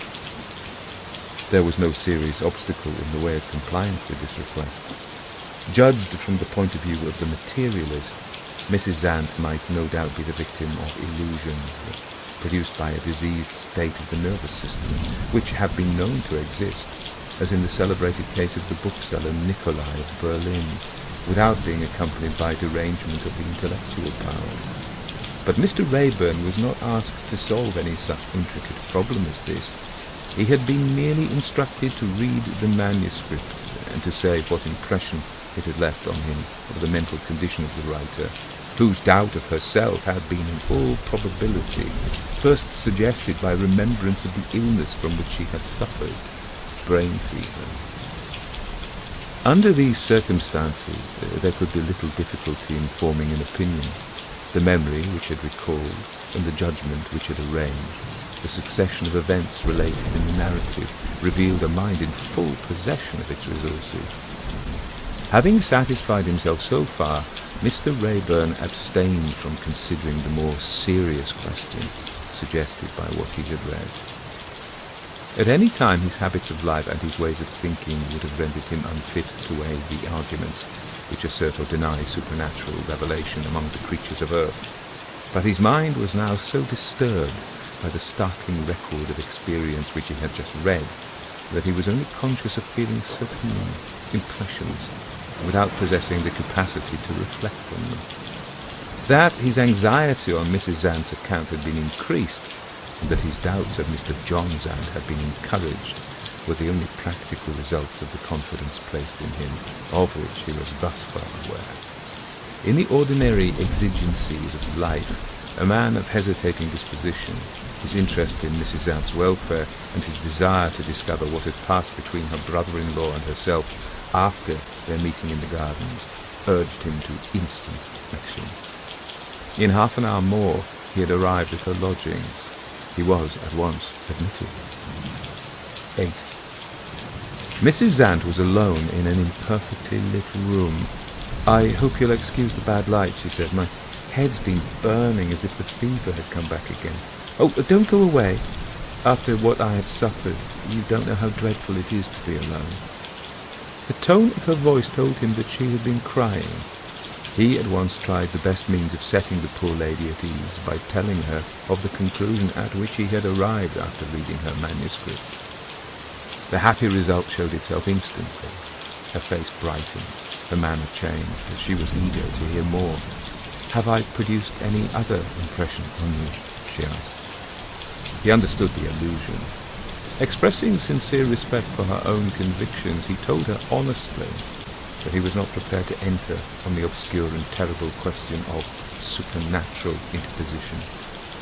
Grateful for the tone which he had answered her, she wisely and delicately changed the subject. "I must speak to you of my brother-in-law," she said. "He has told me of your visit, and I'm anxious to know what you think of him. Do you like Mr. John Zant?" Mr. Rayburn hesitated. The careworn look appeared again in her face. "If you had felt as kindly towards him as he feels towards you," she said, "I might have gone to St. Salins with a lighter heart." Mr. Rayburn thought of the supernatural appearances described at the close of her narrative. "You believe in that terrible warning," he remonstrated, "and yet you go to your brother-in-law's house." "I believe," she answered, "in the spirit of the man who loved me in the days of his earthly bondage. I am under his protection. What have I to do but to cast away my fears and to wait in faith and hope?" It might have helped my resolution if a friend had been near to encourage me. She paused and smiled sadly.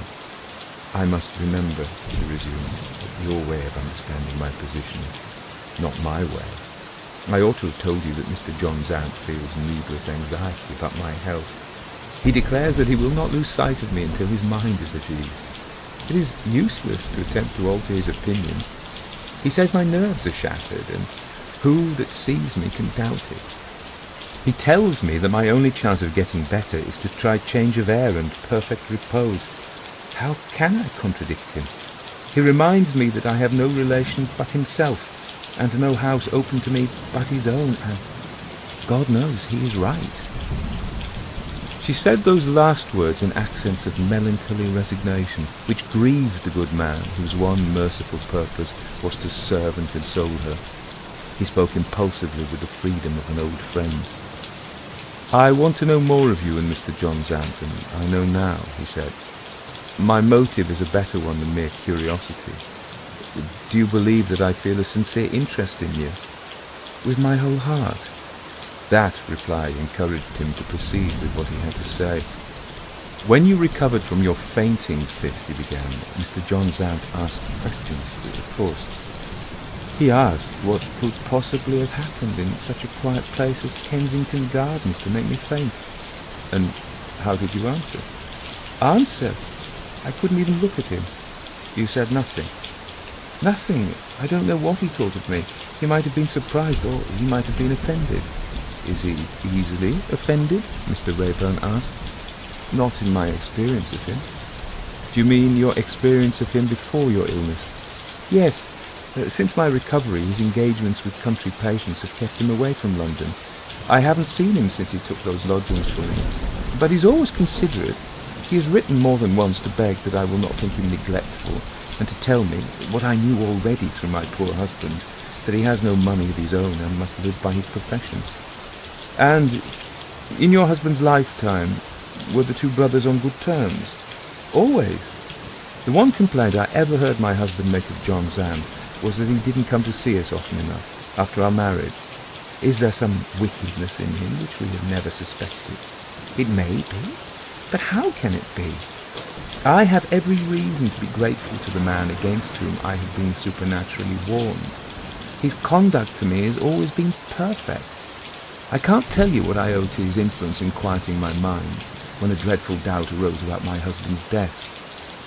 Do you mean doubts if he died a natural death? Oh, no. He was dying of rapid consumption, but his sudden death took the doctors by surprise. One of them thought that he might have taken an overdose of his sleeping drops by mistake.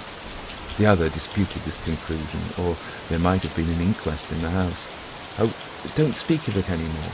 Let us talk of something else. Tell me when I shall see you again. I hardly know. When do you and your brother-in-law leave London? Tomorrow. She looked at Mr. Raeburn with a piteous entreaty in her eyes.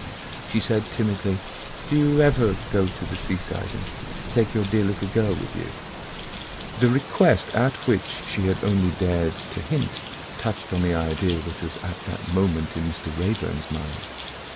Interpreted by his strong prejudice against John Zant, what she had said of her brother-in-law filled him with forebodings of peril to herself, all the more powerful in their influence for this reason that he shrank from distinctly realizing them.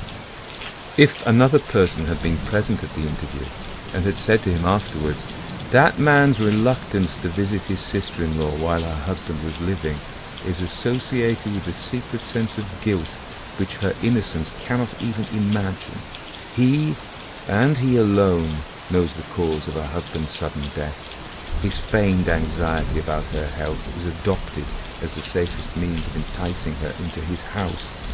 If those formidable conclusions had been urged on Mr. Raeburn, he would have felt it his duty to reject them as unjustifiable aspersions on an absent man. And yet, when he took leave that evening of Mrs. Zant, he had pledged himself to give Lucy a holiday at the seaside, and he had said without blushing that the child really deserved it as a reward for general good conduct and attention to her lessons. 9. 3 days later, the father and daughter arrived towards evening at St. Salins-on-Sea. They found Mrs. Zant at the station. The poor woman's joy on seeing them expressed itself like the joy of a child. "Oh, I'm so glad, was all she could say when they met. Lucy was half smothered with kisses, and was made supremely happy by a present of the finest doll she had ever possessed. Mrs. Zant accompanied her friends to the rooms which had been secured at the hotel. She was able to speak confidentially to Mr. Raeburn, while Lucy was in the balcony hugging her doll and looking at the sea. The one event that had happened during Mrs. Zant's short residence at St. Salins was the departure of her brother-in-law that morning for London. He had been called away to operate on the feet of a wealthy patient who knew the value of his time. His housekeeper expected that he would return to dinner. As to his conduct towards Mrs. Zant, he was not only as attentive as ever, he was almost oppressively affectionate in his language and manner. There was no service that a man could render which he had not eagerly offered to her. He declared that he had already perceived an improvement in her health. He congratulated her on having decided to stay in his house, and, as a proof perhaps of his sincerity, he had repeatedly pressed her hand. "Have you any idea what all this means?" she said simply. Mr. Raeburn kept his idea to himself. He professed ignorance and asked next what sort of person the housekeeper was. Mrs. Zant shook her head ominously. "Such a strange creature," she said, "and in the habit of taking such liberties that I begin to be afraid she is a little crazy." "Is she an old woman?" "No, only middle-aged. This morning, after her master had left the house, she actually asked me what I thought of my brother-in-law. I told her as coldly as possible that I thought he was very kind. She was quite insensible to the tone in which I had spoken. She went on from bad to worse. "Do you call him the sort of man who would take the fancy of a young woman?" was her next question. She actually looked at me. I might have been wrong, and I hope I was, as if the young woman she had in mind was myself. I said, "I don't think of such things, and I don't talk about them."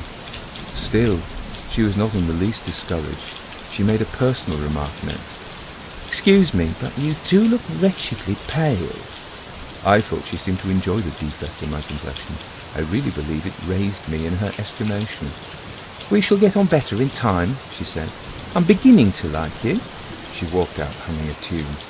"Don't you agree with me? Don't you think she's crazy?" You can hardly give an opinion until I've seen her. Does she look as if she might have been a pretty woman at one time of her life? Not the sort of pretty woman whom I admire. Mr. Rayburn smiled. "I was thinking," he resumed, "that this person's odd conduct might perhaps be accounted for. She is probably jealous of any young lady who is invited to her master's house, and till she noticed your complexion, she began to be jealous of you." Innocently at a loss to understand how she could become an object of the housekeeper's jealousy, Mrs. Zant looked at Mr. Rayburn in astonishment. Before she could give expression to her feeling of surprise, there was an interruption, a welcome interruption. A waiter entered the room and announced a visitor described as a gentleman. Mrs. Zant rose at once to retire. "Who is the gentleman?" Mr. Rayburn asked, detaining Mrs. Zant as he spoke. A voice which they both recognized answered gaily from the outer side of the door. "A friend from London." 10. "Welcome to St. Salins," cried Mr. John Zant. "I knew that you were expected, my dear sir, and I took my chance at finding you at the hotel." He turned to his sister-in-law and kissed her hand with an elaborate gallantry worthy of Sir Charles Grandison himself. "When I reached home, my dear, and heard that you had gone out, I guessed that your object was to receive our excellent friend. You have not felt lonely while I have been away." That's right, that's right." He looked toward the balcony and discovered Lucy at the open window, staring at the magnificent stranger. "Your little daughter, Mr. Rayburn. Dear child, come and kiss me." Lucy answered in one positive word. "No." Mr. John Zant was not easily discouraged. "Show me your doll, darling," he said. "Sit on my knee." Lucy answered in two positive words. "I won't." Her father approached the window to administer the necessary reproof. Mr. John Zant interfered in the cause of mercy with the best grace. He held up his hands in cordial entreaty. "Dear Mr. Rayburn, the fairies are sometimes shy, and this little fairy doesn't take to strangers at first sight. Dear child, all in good time. And what stay do you make at St. Salins? May we hope that our poor attractions will tempt you to prolong your visit?" He put his flattering little question with an ease of manner which was rather too plainly assumed, and he looked at Mr. Rayburn with a watchfulness which appeared to attach undue importance to the reply. When he said, "What stay do you make at St. Salins?" did he really mean, "How soon do you leave us?" Inclining to adopt this conclusion, Mr. Rayburn answered cautiously that his stay at the seaside would depend on circumstances. Mr. John Zant looked at his sister-in-law sitting silent in a corner with Lucy on her lap. "Exert your attractions," he said. "Make the circumstances agreeable to our good friend. Will you dine with us today, my dear sir, and bring your little fairy with you?" Lucy was far from receiving this complimentary allusion in the spirit in which it had been offered. "I'm not a fairy," she declared. "I'm a child, and a naughty child," her father added with all the severity that he could assume. "I can't help it, Papa. The man with the big beard puts me out." The man with the big beard was amused, amiably, paternally amused by Lucy's plain speaking. He repeated his invitation to dinner, and he did his best to look disappointed when Mr. Rayburn made the necessary excuses. "Another day," he said, without, however, fixing the day. "I think you'll find my house comfortable, and my housekeeper may perhaps be eccentric, but in all essentials a woman in 1,000. Do you feel a change from London already? Our air at St. Salins is really worthy of its reputation.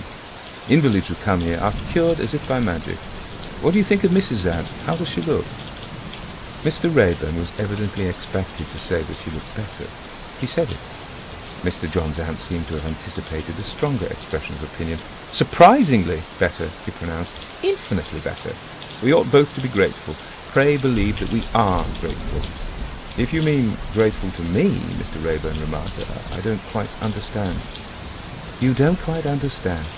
Is it possible that you have forgotten our conversation when I first had the honour of receiving you? Look at Mrs. Zant again." Mr. Rayburn looked. And Mrs. Zant's brother-in-law explained himself. "You notice the return of her colour, the healthy brightness of her eyes." "No, my dear, I'm not paying you idle compliments. I'm stating plain facts. For that happy result, Mr. Rayburn, we are indebted to you. Surely not?" "Surely, yes.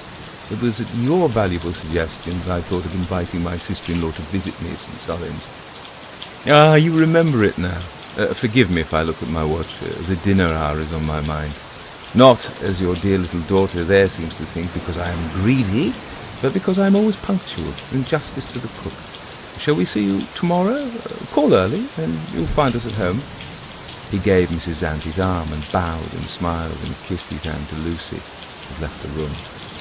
Recalling their interview at the hotel in London, Mr. Rayburn now understood John Zant's object on that occasion, in assuming the character of a helpless man in need of a sensible suggestion. If Mrs. Zant's residence under his roof became associated with evil consequences, he could declare that she would never have entered the house but for Mr. Rayburn's advice. With the next day came the hateful necessity of returning this man's visit. Mr. Rayburn was placed between two alternatives. In Mrs. Zant's interest, he must remain, no matter at what sacrifice of his own inclinations, on good terms with her brother-in-law, or he must return to London and leave the poor woman to her fate. His choice, it is needless to say, was never a matter of doubt. He called at the house and did his innocent best, without in the least deceiving Mr. John Zant, to make himself agreeable during the short duration of his visit.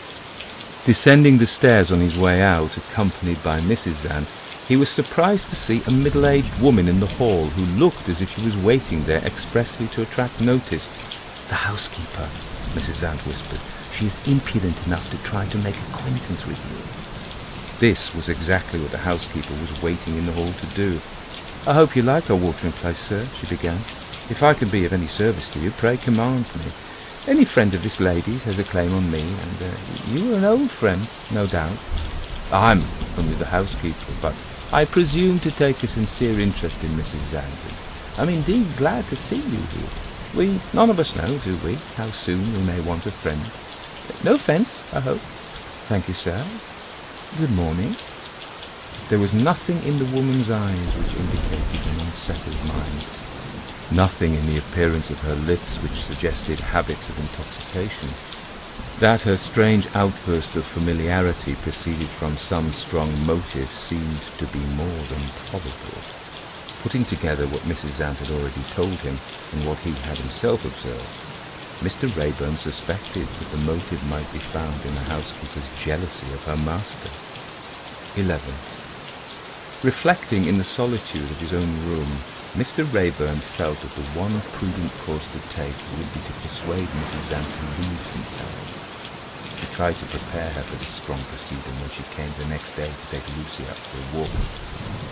"If you still regret having forced yourself to accept your brother-in-law's invitation," was all he ventured to say, "don't forget that you are perfect mistress of your own actions.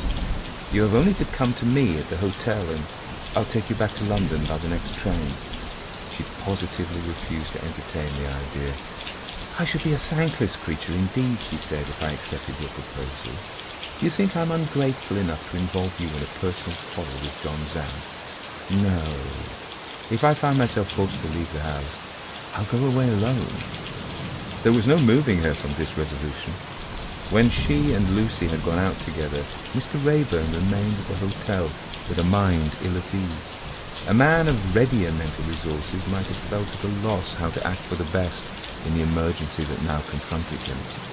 While he was still as far as ever from arriving at a decision, some person knocked at the door. Had Mrs. Zant returned? He looked up as the door was opened and saw, to his astonishment, Mr. John Zant's housekeeper. "Don't let me alarm you, sir," the woman said. "Mrs. Zant has been taken a little faint at the door of our house. My master's attending to her." "Where's the child?" Mr. Rayburn asked. "I was bringing her back to you, sir, when we met a lady and a little girl at the door of the hotel. They were on their way to the beach, and Miss Lucy begged hard to be allowed to go with them. The lady said the two children were playfellows, and she was sure you wouldn't object." "The lady's quite right. Mrs. Zant's illness is not serious, I hope?" "I think not, sir. But I should like to say something in her interests. May I? Thank you. She advanced a step nearer to him and spoke her next words in a whisper. Take Mrs. Zant away from this place and lose no time in doing. Mr. Rayburn was on his guard. He merely asked, Why? The housekeeper answered in a curiously indirect manner, partly in jest as it seemed, and partly in earnest. When a man's lost his wife, she said, there's some difference of opinion in Parliament, as I hear, whether he does right or wrong if he married his wife's sister. Wait a bit, I'm coming to the point. My master is one who has a long head on his shoulders. He sees consequences which escape the notice of people like me.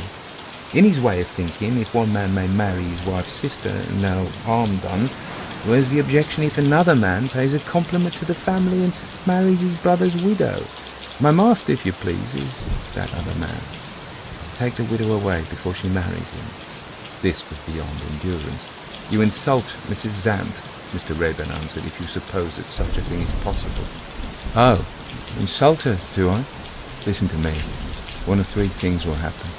She'll be entrapped into consenting to it, or frightened into consenting to it, or drugged into consenting to it. Mr. Rayburn was too indignant to let her go on. You're talking nonsense, he said. There can be no marriage. The law forbids it. Are you one of the people who see no farther than their noses? She asked insolently. Won't the law take his money? Is he obliged to mention that he is related to her by marriage when he buys the license? She paused. Her humour changed. She stamped furiously on the floor. The true motive that animated her showed herself in her next words, and warned Mr. Rayburn to grant a more favourable hearing than he had accorded to her yet. If you won't stop it, she burst out, I will. If he marries anybody, he's bound to marry me. Will you take her away? I ask you for the last time. Will you take her away? The tone in which she made that final appeal to him had its effect. I'll go back with you to John Zant's house, he said, and judge for myself. She laid her hand on his arm. I must go first, or you may not be let in. Follow me in 5 minutes and don't knock at the street door. On the point of leaving him, she abruptly returned. We've forgotten something, she said. Suppose my master refuses to see you. His temper might get the better of him. He might make it so unpleasant for you that you would be obliged to go. My temper might get the better of me, Mr. Rayburn replied, and if I thought it was in Mrs. Zant's interest, I might refuse to leave the house unless she accompanied me. That will never do, sir. Why not? Because I should be the person to suffer. In what way? In this way. If you picked a quarrel with my master, I shall be blamed for it because I showed you upstairs. Besides, think of the lady. You must frighten her out of her senses if it came to a struggle between you two men. The language was exaggerated, but there was a force in its last objection which Mr. Rayburn was obliged to acknowledge. And, after all, the housekeeper continued, he has more right over her than you have. He's related to her, and you are only her friend. Mr. Rayburn declined to let himself be influenced by this consideration. Mr. John Zant is only related to her by marriage, he said. If she prefers trusting in me, come what may of it, I will be worthy of her confidence. The housekeeper shook her head. That only means another quarrel, she answered. The wise way, with a man like my master, is the peaceable way. We must manage to deceive him. I don't like deceit. In that case, sir, I wish you goodbye. We will leave Mrs. Zant to do the best she can for herself. Mr. Rayburn was unreasonable. He positively refused to adopt this alternative. Will you hear what I've got to say? The housekeeper asked. There could be no harm in that, he admitted. Go on. She took him at his word. When you called at our house, she began, did you notice the doors in the passage on the first floor? Very well. One of them is a door to the drawing room and the other is a door to the library. Do you remember the drawing room, sir? I thought it a large, well-lit room, Mr. Rayburn answered, and I noticed a doorway in the wall with a handsome curtain hanging over it. That's enough for our purpose, the housekeeper resumed. On the other side of the curtain, if you'd looked in, you would have found the library. Suppose my master is as polite as usual and begs to be excused for not receiving you because it's an inconvenient time. And suppose you are polite on your side and take yourself off by the drawing-room door. You find me waiting downstairs on the first landing. You see it now. I can't say I do. You surprise me, sir. What is to prevent us from getting back softly into the library by the door in the passage? And why shouldn't we use that second way into the library as a means of discovering what may be going on in the drawing room? Safe behind the curtain, you'll see him if he behaves uncivilly to Mrs. Zant, or you'll hear if she calls for help. In either case, you may be as rough and ready with my master as you find needful. It will be he who has frightened her, and not you. And who can blame the poor housekeeper because Mr. Rayburn did his duty and protected a helpless woman? There's my plan, sir. Is it worth trying? He answered sharply enough. I don't like it. The housekeeper opened the door again and wished him goodbye. If Mr. Rayburn had felt no more than an ordinary interest in Mrs. Zant, he would have let the woman go. As it was, he stopped her, and after some further protest, which proved useless, he ended in giving way. You promised to follow my directions, she stipulated. He gave the promise. He smiled, nodded, and left him. True to his instructions, Mr. Rayburn reckoned 5 minutes by his watch before he followed her. 12. The housekeeper was waiting for him with the street door ajar. They're both in the drawing room, she whispered, leading the way upstairs. Step softly, take him by surprise. A table of oblong shape stood midway between the drawing room walls. At the end of it, which was nearest the window, Mrs. Zant was pacing to and fro across the breadth of the room. At the opposite end of the table, John Zant was seated. Taken completely by surprise, he showed himself in his true character. He started to his feet and protested with an oath against the intrusion which had been committed on him. Heedless of his action and his language, Mr. Rayburn could look at nothing, could think of nothing but Mrs. Zant. She was still walking slowly to and fro, unconscious of the words of sympathy which he addressed to her, insensible even as it seemed to the presence of other persons in the room. John Zant's voice broke the silence. His temper was under control again. He had his reasons for still remaining on friendly terms with Mr. Rayburn. I'm sorry, I forgot myself just now, he said. Mr. Rayburn's interest was concentrated on Mrs. Zant. He took no notice of the apology. When did this happen? He asked. About a quarter of an hour ago. I was fortunately at home. Without speaking to me, without noticing me, she walked upstairs like a person in a dream. Mr. Rayburn suddenly pointed to Mrs. Zant. Look at her, he said. There's a change. All restlessness in her movements had come to an end. She was standing at the farther end of the table, which was nearest to the window, in the full flow of sunlight pouring at that moment over her face. Her eyes looked out straight before her, void of all expression. Her lips were a little parted. Her head drooped slightly towards her shoulder in an attitude which suggested listening for something, or waiting for something. In the warm, brilliant light, she stood before the two men, a living creature, self-isolated in a stillness, like the stillness of death. John Zant was ready with the expression of his opinion. A nervous seizure, he said. Something resembling catalepsy, as you see. Have you sent for a doctor? The doctor's not wanted. I beg your pardon. It seems to me that medical help is absolutely necessary. Be so good as to remember, Mr. John Zant answered, that the decision rests with me as the lady's relative. I am sensible of the honour which your visit confers on me, but the time has been unhappily chosen. Forgive me if I suggest that you will do well to retire. Mr. Rayburn had not forgotten the housekeeper's advice, or the promise which she had exacted from him, but the expression in John Zant's face was a serious trial to his self-control. He hesitated and looked back at Mrs. Zant. If he provoked a quarrel by remaining in the room, the one alternative would be the removal of her by force. Fear of the consequences to herself if she was suddenly and roughly roused from her trance was the one consideration which reconciled him to submission. He withdrew. The housekeeper was waiting for him below, on the first landing. When the door of the drawing room had been closed again, she signed to him to follow her and returned up the stairs. After another struggle with himself, he obeyed. They entered the library from the corridor and placed themselves behind the closed curtain which hung over the doorway. It was easy so to arrange the edge of the drapery as to observe, without exciting suspicion, whatever was going on in the next room. Mrs. Zant's brother-in-law was approaching her at the time when Mr. Rayburn saw him again. In the instant afterwards, she moved, before he had completely passed over the space between them.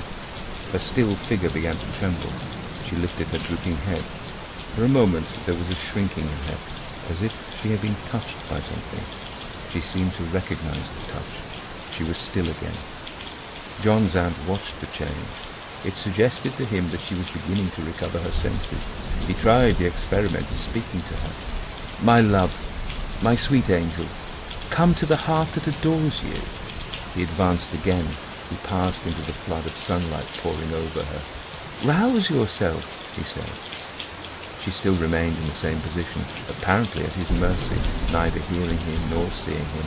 "Rouse yourself," he repeated. My darling, come to me." At the instant when he attempted to embrace her, at the instant when Mr. Rayburn rushed into the room, John Zant's arms, suddenly turning rigid, remained outstretched.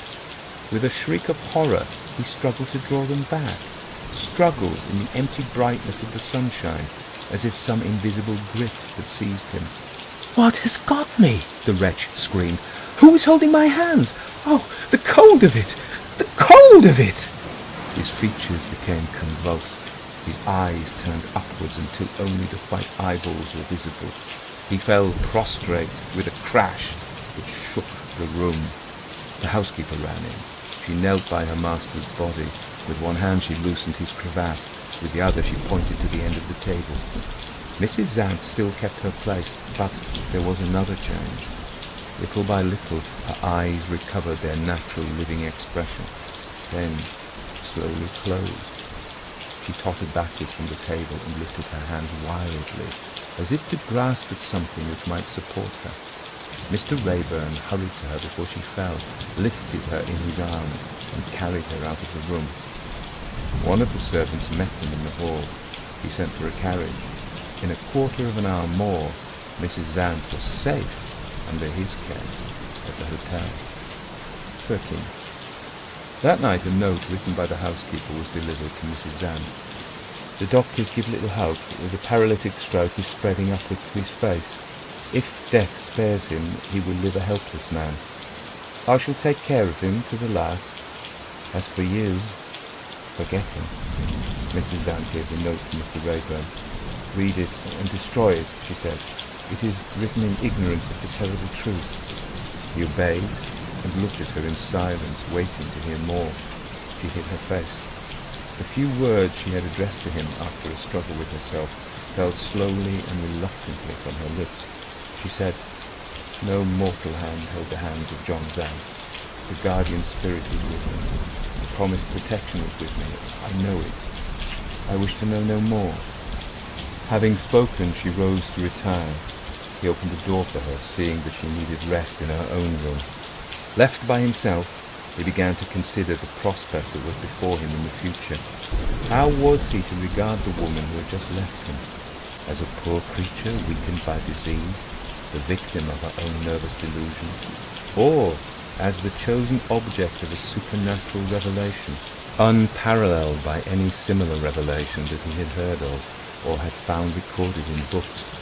His first discovery of the place that she really held in his estimation dawned on his mind when he felt himself recoiling from the conclusion which presented her to his pity, and yielding to the nobler conviction which felt with her faith and raised her to a place apart among other women. 14. They left St. Salins the next day.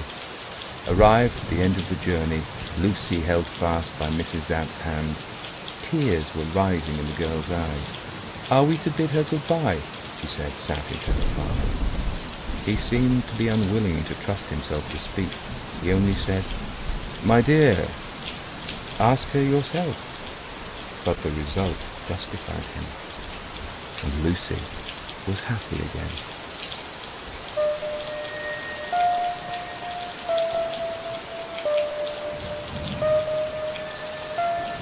Everybody dies. Everybody dies. Isn't that so? You tried to get him to unlock the door today. You tried. How do the dead come back? That was Mrs. Zant and the Ghost by Wilkie Collins, and it was published in 1885. I need to apologise for the sound like a war zone in the background. It was bonfire night, that is to say, the anniversary of the gunpowder plot. So every 5th of November in the UK, we let off fireworks going back from 1605. So the gunpowder plot, just in case you didn't know, it occurred in 1605, and it was a failed assassination attempt by a group of English Catholics against King James of England, the conspirator, who was a Protestant king. I think he flirted with Catholicism. I may be wrong on that one. One of the Jameses did anyway. The conspirators, led by Robert Catesby, planned to blow up the House of Lords during the state opening of Parliament on November the 5th, with the goal of assassinating King James and reinstating a Catholic monarch. The plot was discovered when one of the conspirators, Guy Fawkes, was caught guarding 36 barrels of gunpowder placed beneath the House of Lords. Fawkes was arrested, tortured and executed. So it's called, we tend to call it, we call it Guy Fawkes night, but bonfire night. Anyway, that was what was going on. I could have stopped and recorded another time, but I simply do not have the time in my schedule to wait. So that's the explanation. Let's go back to Mrs. Ant and the Ghost. Published in 1885, it was part of his collection, Collins's collection, Little Novels. And this was written during the latter part of Collins's career, when he was suffering from poor health and his laudanum addiction was at its height. The story represents an interesting evolution in his supernatural fiction, moving away from the more sensational elements of his earlier works towards a more nuanced psychological approach. It's worth noting that this was published during a period when the ghost story genre was becoming increasingly sophisticated, with authors like Henry James, The Turn of the Screw, which was published in 1898, which is, 13 years later, beginning to blur the lines between the psychological and supernatural explanations, which is exactly what we get in this story. And at this time, the Victorians were very interested in spiritualism and psychic research.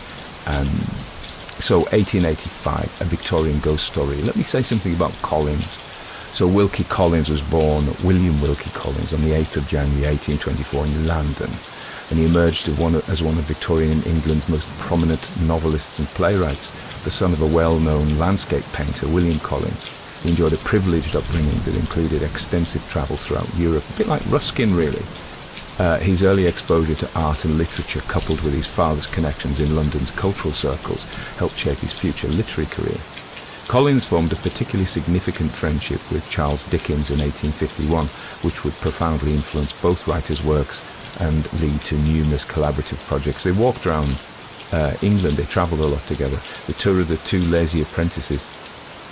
Despite suffering from chronic ill health, including what was likely rheumatic gout, Collins produced an impressive body of work that revolutionised the emerging genre of sensation fiction, which is an emergent from the Gothic, really.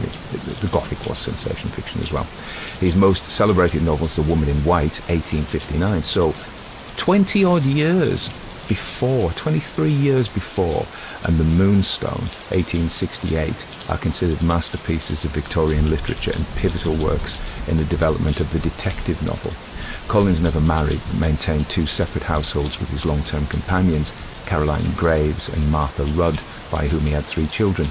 His personal life, characterised by such unconventional arrangements, which is very interesting, looking at the very conventional setup of this story, reflected his progressive views on social issues, which often emerged in his writing through criticism of Victorian marriage laws and social hypocrisy. We've got it, haven't we? Wilkie Collins died on 23rd September 1889 at his home in 82 Wimpole Street, London, after suffering a paralytic stroke, just like this guy here, almost prophetic. The final years of his life were marked by increasingly deteriorating health, exacerbated by his long-term addiction to laudanum, which he had begun to take to combat the intense pain of his gout. Apparently gout is really, really painful. His dependence on the drug, which contains opium, was substantial enough that he was reportedly consuming quantities that would have been lethal to anyone without his acquired tolerance. That's what happens to heroin addicts, of course. Caroline Graves remained with him until the end. He was buried at Kensal Green Cemetery in London, notably against the Victorian convention of elaborate funerals. Collins had specifically requested a simple ceremony with no mourning clothes or excessive display. His estate was valued at £2,000, a relatively modest sum for a writer of his stature, suggesting that his lifestyle and medical expenses had consumed much of his earnings from his literary success. let's go back to the story. So what's the deal, really? Now we've heard about his own views and his own life, which in a weird way has parallels with this story. So this was written 4 years before he died. What is the big deal? Why? See, so when I first read the story, I thought, well, there we are. It's John Zant. Seems a nice fella. He got on well with his brother. His brother's died. He wants to look after the widow. He finds her an attractive woman. Why not? Well, there are a couple of issues there. One is, to a modern sensibility, that she did not return the feelings. Now, of course, Collins highlights the vulnerability of a young widow with no money. This is a foundling. She has no money at all. She has been elevated to the middle classes by marriage, really, or, but she hasn't any money to support that. And so she, and clearly her husband wasn't able to provide for her in the short time that he had with her. And so she then, in Victorian, and in many cultures across the world now, would fall to the generosity or beneficence of relatives. So far, so good. So it might be that many women who didn't love their new widows, who didn't love their new protectors, would enter into an otherwise amicable marriage, even though it wasn't a marriage of love. It was a marriage of convenience. And that's not to say that that couldn't be happy if the two people were aligned. So I thought, okay, well, she doesn't want him, and fair enough, and it's her choice, and fair enough, But why? Where's the outrage? Well, here's the outrage. The central tension arises from the deceased wife's sister Marriage Act of 1835. So it's very interesting what we make laws about, and that reflects our society, doesn't it? I think we made a law last year to stop consumption of NOS, which is nitrogen oxide, which is laughing gas, which it probably isn't good for you to take it, but it's not good to smoke or drink or eat cream cakes or sit around eating pizzas, is it? But we made it illegal, and it almost seemed to me to be, I don't think it's lethal. I don't think it's ever killed anybody. You can't become addicted to it, maybe psychologically, but not physically. It's far safer than alcohol or tobacco, or I don't know about vapes, to be fair. But we made it, and then we make these laws as a statement of. Listen, when I worked for the NHS, I was in a position where we had to draft a modern slavery declaration for the organisation, and basically that said we don't agree with it. And so what we did was we copied Sheffield NHS's and changed the names and put that out now and then we had one. Now it strikes me, did anybody ever think we were in favour of it? Did we actively, and did it, if we were inadvertently supporting policies that created the conditions of modern slavery, which I'm not sure we were, but say we were unbeknownst, would that declaration have changed anything? Or is it just an empty signal? Anyway, getting back to the deceased, but we have to then say, okay, it's an empty signal, but it signals what's important to us. Yeah, what's important to us as a society, what we think we should be saying morally. The deceased wife's sister Marriage Act of 1835 prohibited a man from marrying his dead wife's sister. Now, I'm sitting going, why? But, by extension, this law reflected Victorian unease about marriages between widows and their deceased husbands' brothers.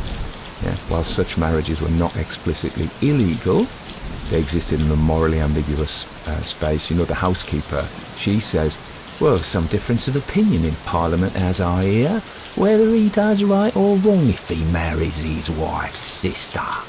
This reference to contemporary parliamentary debate reveals the period's deep social anxiety about such unions. And I'm still like, oh, okay. But now I get the story, all right? So the text suggests that John Zant intends to exploit legal ambiguity. And he says, won't the law take his money? Is he obliged to mention that he's related to her by marriage when he buys the licence? This is this kind of realm of things that aren't illegal, but the state gets itself interested in them. But it isn't going to know. In these days of mass surveillance, it would know, wouldn't it? It would know exactly everything about you when you bought that licence, because you'd have to prove your identity. You'd have to take ID documents. I had to prove that I got a new SIM for my phone, and I had to confirm my identity. I'm like, what do you care who I am? Yeah, but they do, and this is it.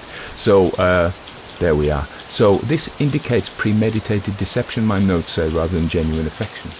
Well, I'm not sure. Why does he want to marry her anyway? There she is, and he's almost forgotten about her. I mean, she says herself that he didn't visit her for a long time. And then our man, Rayburn, comes along and goes, do you know what? Your sister-in-law is crackers. And he goes, my sister-in-law. And then after that, he decides, right, I think I'll marry her. But it's not like he was driven to it until it was like somebody put the idea in his head. Rayburn put the idea in his head. The other thing that struck me about was Rayburn's position. I read, what was that story? I read it for the detectives. And it was about this guy who, there's this widow, I think, again. No. She is married to a man who is a brute. And our man comes in, and he is her protector. And the author is very clear that it's a pure interest he has in her. It's not it isn't that he wants it for himself. Oh no, it's pure. And of course, this is a big thing. And whether Collins is actually subtly poking fun at this, because at the end, I mean, clearly that's not the case, is it? It's the hypocrisy of Rayburn, who claims he's doing it because he's just a decent chap. And really, it's because, she's quite bonny. Yeah. So, listen, as I've said many times before, you can't tell the heart to do anything. It does what it wants. So it could be that he fell in love with her. Fair enough. But then to pretend it's a pure, I'm just doing it because of, and then at the end we see the real truth. So is Rayburn any different? Because Mrs. Zant doesn't actually evince any love particularly strongly for Rayburn either. She sees him as a friend. And yet here he is. So he's pretty parallel to John Zant. So clearly the Victorians are getting exercised by something in this story that I'm not. I don't see a world of difference between John Zant and Mr. Rayburn. Partly, Mr. Rayburn appears to be a gentleman. He doesn't appear to have a profession unless I've misremembered. But John Zant works cutting corns, which, it's a living. And a very worthwhile one. I mean, this is talking about pain points. He's solving people's pain points. Anyway, so the thing is, this is very vulnerable. And Collins, I mean, clearly he's pointing up the vulnerability of the widow in Victorian society in this situation, and the vulnerability of females. It also strikes me, look, from a feminist point of view, clearly I'm a man, but this is not ideal, is it, for a woman? This is a very vulnerable position. But the men are doing everything. She's just she's not. The only time she becomes an agent in her own right is when he says, come to my hotel. Oh yeah, come to my hotel, I'll look after you. And she says, no, I don't want you to fall out with Mr. Zand, so on my account. So if I go, I'll go of my own accord. Fair play to you, girl. Yeah? Girl boss. That's it. She's a tiny girl boss. She's a budding girl boss. She would have been a girl boss if we'd given her more chance. But I don't think Wilkie Collins is. Yeah, he's got this story where men rule, and it's very dangerous to look at an author's life and extrapolate from that into his stories about his character. Yeah, so I'm not going to do it. But you know about his thing. So. Yeah, so men, I think it's almost like we don't hear about the brother's sudden death. It just doesn't hang together for me, this, unless I'm misremembering, as I say again. Because we have basically John Zant not going anywhere near. Yeah? His brother dies, he gets lodgings for the lass, that's it, he doesn't go anywhere near. And then, he's a bit interested now. Mr. Rayburn's put the idea into his head. And then, a bit later, we hear, the brother's sudden death. Oh, right, okay. And then it's set up like he was planning this all along. And then he waits for Rayburn to suggest that she goes to him, to his house in the seaside to live with him. And he said, that's a good idea. That's like that Reservoir Dogs thing, isn't it? Torture you. Hey, that's a good idea, you know. So, and then we get the suggestion he bumped off his brother with some sleeping drafts to do that. So, insofar as we've discussed, this is a detective story, isn't it? And remember, the Moonstone is a detective story, and in a sense, so is A Woman in White. It's not a supernatural story, and clearly he was a pal of Dickens, so he read what he read, so he was very much aware of supernatural stories. Let's have a look at Gothic elements, because it is a Gothic story. So this story relocates the traditional Gothic setting from remote castles to the familiar public space of Kensington Gardens. I actually looked at The Poetics of Space. So this is a book by a French philosopher, Gaston Bachelard, who looks at houses and places and their meanings. It's very, very continental philosophy, French. I love it, actually. But and he was talking about the meaning of Kensington Gardens versus the meaning of the lodging house versus the meaning of the seaside. Well, he wasn't, but when I kind of looked at it through that lens, that was what we were drawing out, what I was drawing out. I like to throw these exotic things in, but ultimately didn't add too much to it. But there is something about that. So what we're going back to the old Gothic, and we're saying that, you know, this is a Gothic story which is set in a non-Gothic space. The unexpected setting enhances a sense of unease when the supernatural intrudes upon the everyday. I think this is what this story does very well. It brings the supernatural into, and this was a function of later Victorian Gothic writing. So in the 18th century, in the early 19th century, they're set on the continent. Think of Frankenstein, think of Castle of Otranto, 1765. Think of the Radcliffe, the Italian, Mysteries of Udolpho, all that stuff. And then later on, it gets domesticated. I've said before that the Gothic gets further domesticated in the 20th century, whereby we start seeing movies set in suburban American houses like The Conjuring. Some of those they aren't just suburban houses, are they? Though they are the Amityville Horror. But there's that one where there's that horrible thing, the old grandma running around under the house, that made me jump, that. And so, but that's a kind of a, you know, often they're big old houses in the backwoods in New England, in Maine or somewhere. But there's a domestication of the Gothic, subversion of time. This is important. Collins challenged Gothic conventions by having the ghost appear in broad daylight, disrupting the association of darkness with the supernatural. This highlights the uncanny nature of the encounter, and do you know what I think it does? And that made me think of Guy de Maupassant's The Horla. So both of these texts, if you haven't heard it, I've done now, I'm going to listen to it, but not till I finish talking. But both texts, this is what I'm like when I'm narrating, you know. If you, because it takes me 3 times as long than the actual story, because I make all these mistakes and I say things in a stupid way. And I usually cut them out. Well, I always cut them out. I hope I cut them out. Both texts explore the manifestation, this is the Horla and this is out, through tactics other than visual sensation. So Colin's ghost of her husband, Maupassant's Horla, are felt presences. They're tactile, that disrupt the Victorian fin de siècle rationalist worldview. Very important. The other thing about the Victorian period is it's the apex of materialism, really. The late 19th and first half of the 20th, till it kind of gets the kicking by quantum theory, and then it's just fallen apart now. It is falling apart, materialism now. I'm watching it with glee because it's wrong. Anyway, so they use bright sunlight to heighten the uncanny nature, and it appears that the dead husband ghost, the protector ghost, actually prefers sunshine. At the end, when he appears to her in the library room, it's streaming warm sunshine. And when they're out in Kensington Gardens, I can't remember the weather, but we presume it was a nice day.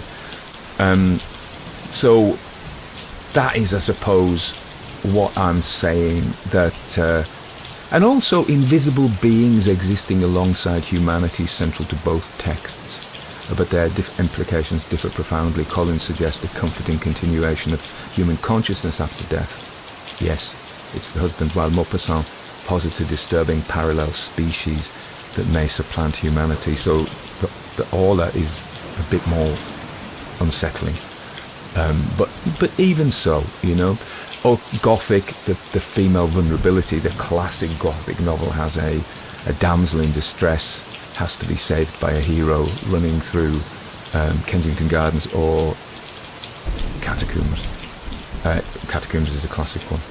So the power of touch is a big thing in Gothic. They're very embodied Gothic tales.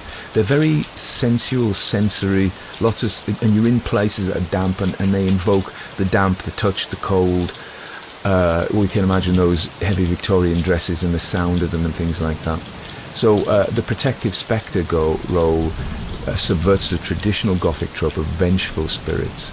It signifies potentially an evolution of the Gothic, but not as an evolution of the ghost, because the ghost historically can be protective.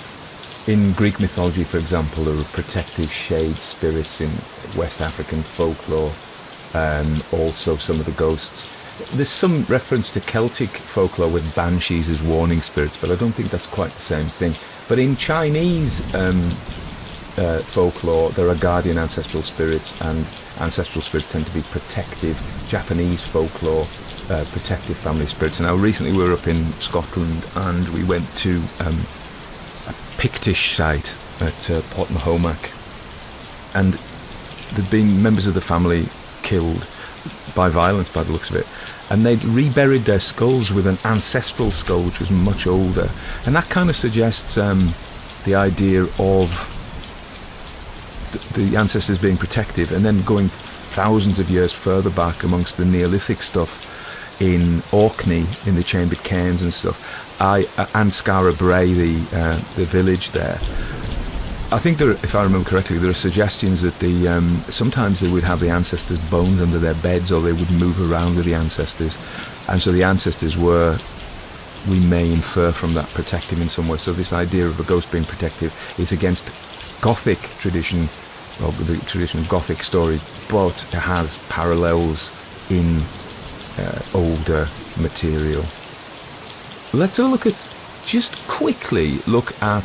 because there are parallels between Mrs. Zant and the Ghost, published 1885, with The Woman in White, 1859. So there's 26 years between these works, and they reveal an evolution in Collins' treatment of female vulnerability. The Woman in White. Listen, if you haven't read it, these are going to be spoilers, so I suggest you put your fingers in your ears and hum, or just go la la la la until you give me 5 minutes, okay? So, get ready. Spoiler alert. The Woman in White employs what appears to be a supernatural figure, Anne Catherick, in a ghostly white dress, to expose real-world threats to women, while Mrs. Zant inverts this by using genuine supernatural presence to combat earthly danger. Both texts explore the reliability of sensation and perception. In The Woman in White, physical resemblance between Laura Fairley and Anne Catherick drives the plot through mistaken identity. I love The Woman in White actually. Mrs. Zant develops this theme by privileging touch over vision, suggesting that tactile sensation might prove more truthful than sight. Medical authority features in both works, but to different effect. The Woman in White depicts medical institutions as tools of patriarchal oppression. I'm sure Wilkie didn't use that word. Through the asylum system, while Mrs. Zant personalises this threat through John Zant's professional status as a chiropodist or chiropodist or chiropodist. The earlier novel employs multiple narrators to gradually construct truth through accumulated testimony. The later story, Zant, maintains this technique but streamlines it, so there really are only two perspectives. There's the manuscript, which is hers, and Mr. Rayburn otherwise, as I think it's first person. I can't remember that. But anyway, it's even if it's third person, it's limited to him. Shows more experimental approach to reality and perception, possibly influenced by Collins' own altered states. Laudanum. The architectural spaces in both works serve different functions. The Woman in White uses traditional Gothic settings of country houses and asylums, while Mrs. Zant domesticates the supernatural by placing it in everyday Victorian spaces like public gardens and drawing rooms. So, The one in white, significantly, concludes with complete rational explanation of apparently supernatural. This is the explained supernatural that we find, particularly Anne Radcliffe in the 1790s, and lots of Victorian stuff. The height of materialism, it was considered bad form to actually believe in ghosts. So you had to show, yeah, there are ghosts in this, but really they're not. As I say, it's Scooby-Doo. If it wasn't for you, pesky Mr. Rayburn and Lucy. I enjoyed doing Lucy, that pert Victorian girl. No, I won't. I enjoyed doing that. Whereas the other way around is, of course, there is a real ghost. Is the ghost integral to... I'm not sure the ghost is integral at all to Mrs. Zant and the ghost.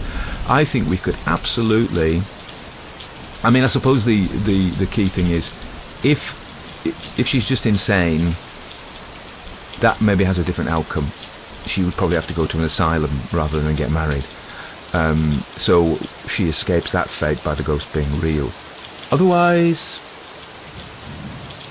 I'm not sure the ghost's really integral. And one of the things I always find about Wilkie Collins is, I wish he was more ghostly. He's lovely and gothic. The Haunted Hotel set in Venice. Come on, a haunted hotel in Venice. It's got to be a good story.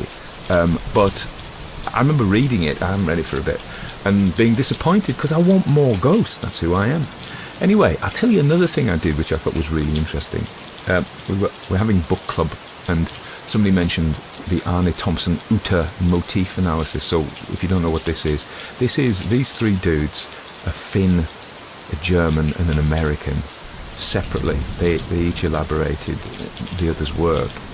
They created a library of motifs that we see in folk tales and catalogued them. That's a very Victorian thing to do, isn't it? Look at Renfield and his cataloguing of the insects and the lives. That's very, very Victorian. I'm just doing the Dracula course at the moment, so I've got Dracula very much on my mind. But Dr. Seward. But it's very Victorian, isn't it, to catalogue Darwin? Come on. Taxonomies, that's what we're talking about. Anyway, this is a taxonomy of motifs in folk stories. And I thought, I tell you what, let's just run it through that. This is AI did it for me. Oh, don't be upset. Oh, by the way, if you've still got your fingers in your ears and you're going la la la, you can stop humming now and you can listen. If you want to. You can switch it off if you want. And so, these are the motifs. But they've all got numbers. Very Dewey Decimal. Not the Victorian idea. So, E230, return from the dead to protect the living. The central motif of the protected dead husband aligns with traditional folklore patterns of deceased spouses returning to protect their surviving partners. Yes. C228, taboo, looking at supernatural being. This story inverts the traditional motif by making the ghost invisible but tactile. Instead of, that's the scrap man, not fireworks anymore, but the scrap man. Instead of the usual prohibition against seeing a supernatural being, the emphasis is on physical sensation. Yeah, okay, a bit. N825, supernatural helper. The dead husband functions as a classic supernatural helper figure, though Collins adapts this folklore motif to Victorian literary conventions. E275, ghost manifests by touch. This represents a specific subset of ghost manifestation motifs. F1041, extraordinary physical reactions. The paralysis of John Zant by supernatural force. I suppose the ghost does that. But he could have just had a stroke. Represents a traditional motif of physical transformation or restriction through supernatural intervention. This connects to folklore patterns of divine or supernatural punishment. Okay, that is a thing I forgot to say. The role of the ghost is supernatural punishment for evil. Very important. Mostly ghosts get people to do this for them, but in some cases, particularly wicked ghosts, they can act out of malevolence and cause physical harm. But you think of Hamlet's ghost, Hamlet's father's ghost, he has to get Hamlet to do the deed, doesn't he? And that's common, but in this case, the ghost is the avenger. It's not, a supernatural punishment for wrongdoing.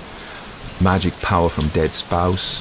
This is D1794.1. Father and daughter, P233, the secondary narrative thread of Rayburn and Lucy, reflects traditional folklore patterns of protective father-daughter relationships. I'll tell you why I think this was put in.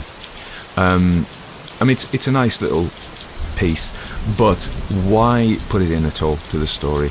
It's a Save the Cat moment. So if you don't know about Save the Cat, so Blake Snyder was a screenwriter and he wrote a manual about how to write movies. And he said, to make your character likable, you've got to get him to do something nice, like save the cat. So if we have a story and somebody saves a cat, we all like that guy or girl, or whatever. And so he loves his daughter, and he's delightful with his daughter, particularly against a nasty woman who wants her spanked. And he's a nice dad, and needs to save the cat. We like him. John Zant doesn't do anything. He cuts people's corns off, but he does it for money. So it's not like he's doing... If he was a corn cutter, he went around cutting people's corns off for charity, and went around the poorest people and did it out of the goodwill of his heart, that would be a save the cat, and we'd like him. And that would be a real battle, wouldn't it, between the one who's nice to his daughter and the one who cuts corns off for charity. But he doesn't cut corns off for charity. He charges big, particularly to that wealthy person. So that's why, I think that's neutral. We don't mind him charging for his services, because if we didn't do it, we'd all be broke. But it doesn't make us love him. Whereas, so the two men who have competing claims on Mrs. Zant, the lovely Mrs. Zant, we like him better. So I think that's what that's about. Anyway, so as usual, a ramble through points that occurred to me with the story. But I think that if I found them interesting, my plan is that you will find them interesting too. I mean, some of you don't. You're not even listening, you people. So I can say what I like about you. But the ones who do, you're still with me, aren't you? So anyway, good times. I'm busy. I've got too much on my to-do list, to be honest, so I'm going to have to offload some stuff, or else my head will burst. So, and also, flipping fireworks, flipping Scrapman, it's not easy, but I do it for love, and that's my Save the Cat moment.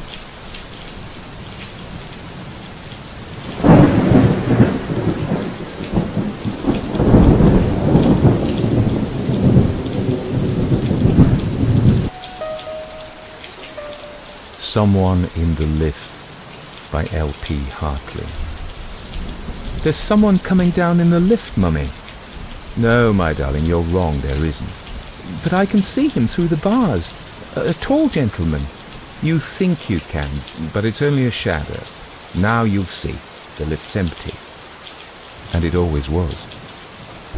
This piece of dialogue, or variations of it, had been repeated at intervals ever since Mr. and Mrs. Malden and their son Peter had arrived at the Brompton Court Hotel, where, owing to a domestic crisis, they were going to spend Christmas. New to hotel life, the little boy had never seen a lift before, and he was fascinated by it. When either of his parents pressed the button to summon it, he would take up his stand some distance away to watch it coming down. The ground floor had a high ceiling, so the lift was visible for some seconds before it touched floor level. And it was then, at its first appearance, that Peter saw the figure. It was always in the same place, facing him, in the left-hand corner. He couldn't see it plainly, of course, because of the double grille, the gate of the lift and the gate of the lift shaft, both of which had to be firmly closed before the lift would work. He had been told not to use the lift by himself, an unnecessary warning, because he connected the lift with the things that grown-up people did, and unlike most small boys, he wasn't over-anxious to share the privileges of his elders. He was content to wonder and admire. The lift appealed to him more as magic than as mechanism.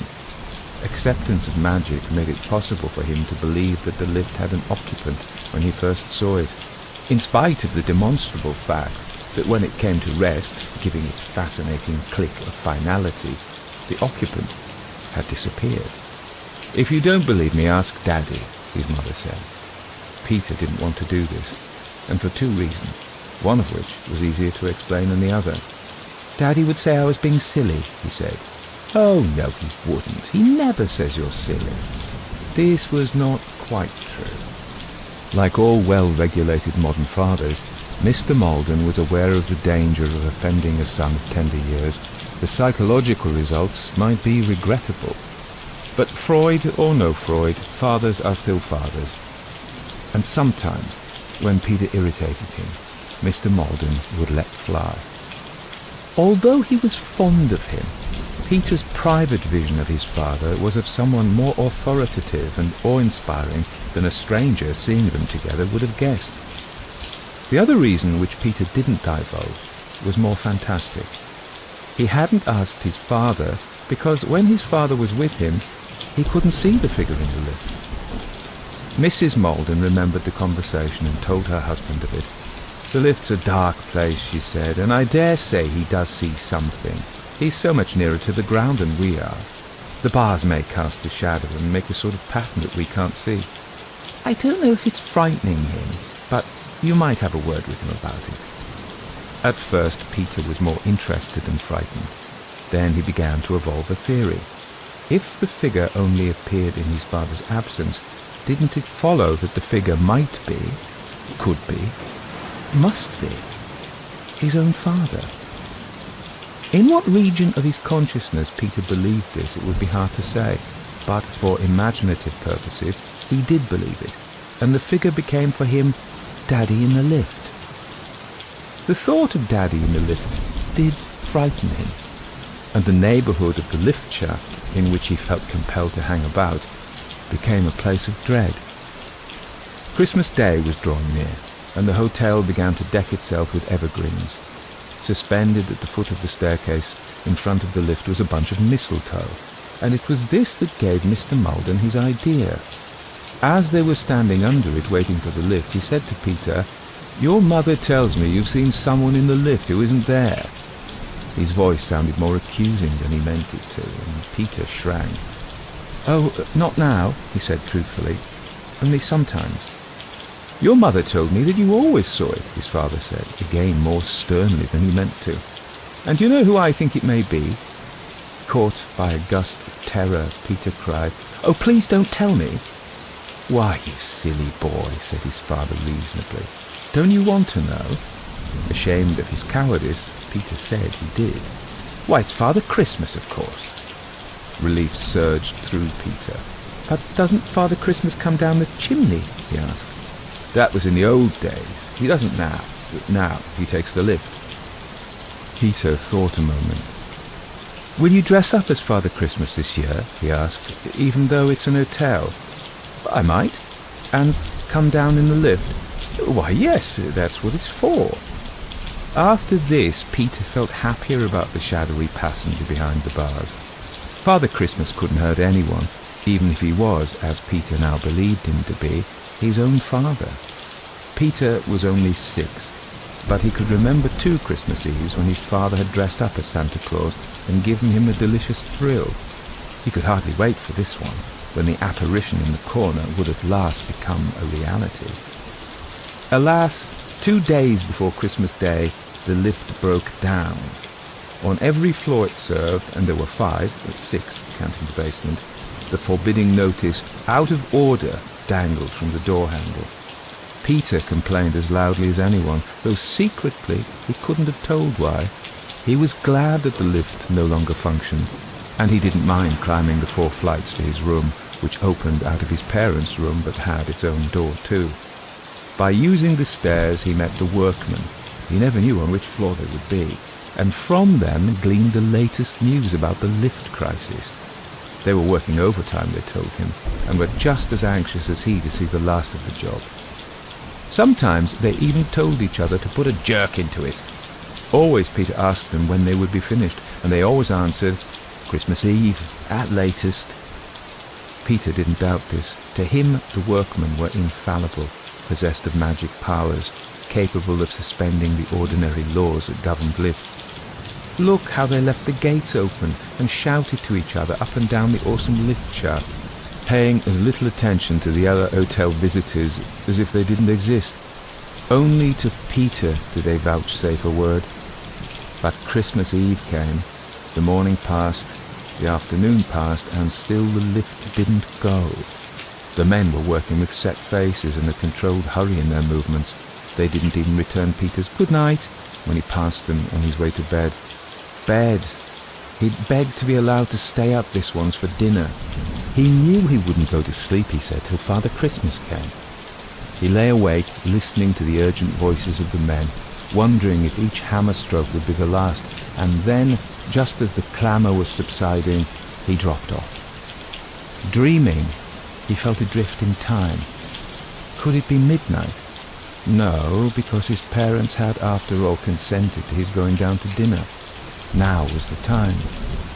Averting his eyes from the forbidden lift, he stole downstairs. There was a clock in the hall, but it had stopped. In the dining room there was another clock. But dared he go into the dining room alone, with no one to guide him and everybody looking at him? He ventured in, and there at their table, which he couldn't always pick out, he saw his mother. She saw him too, and came towards him, threading her way between the tables as if they were just bits of furniture, not alien islands under hostile sway. "Darling," she said, I couldn't find you. Nobody could. But here you are." She led him back and they sat down. "Daddy will be with us in a minute." The minutes passed. Suddenly there was a crash. It seemed to come from within, from the kitchen, perhaps.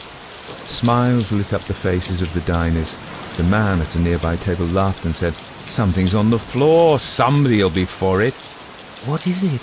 whispered Peter, too excited to speak out loud. "Is anyone hurt?" "Oh no, darling, somebody's dropped a tray, that's all." To Peter it seemed an anticlimax, this paltry accident that had stolen the thunder of his father's entry, for he didn't doubt that his father would come in as Father Christmas. The suspense was unbearable.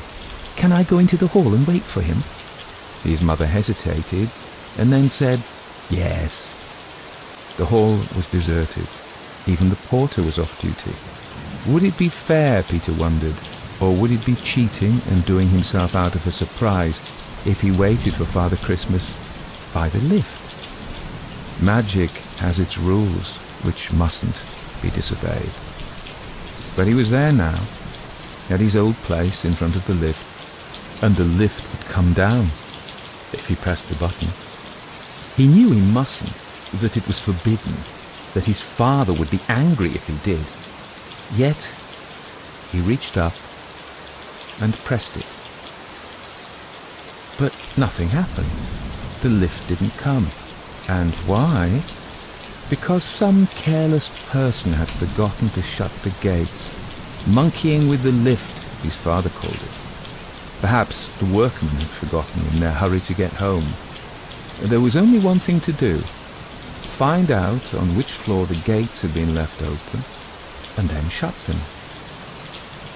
On their own floor it was, and in his dream it didn't seem strange to Peter that the lift wasn't there, blocking the black hole of the lift shaft, though he daren't look down it.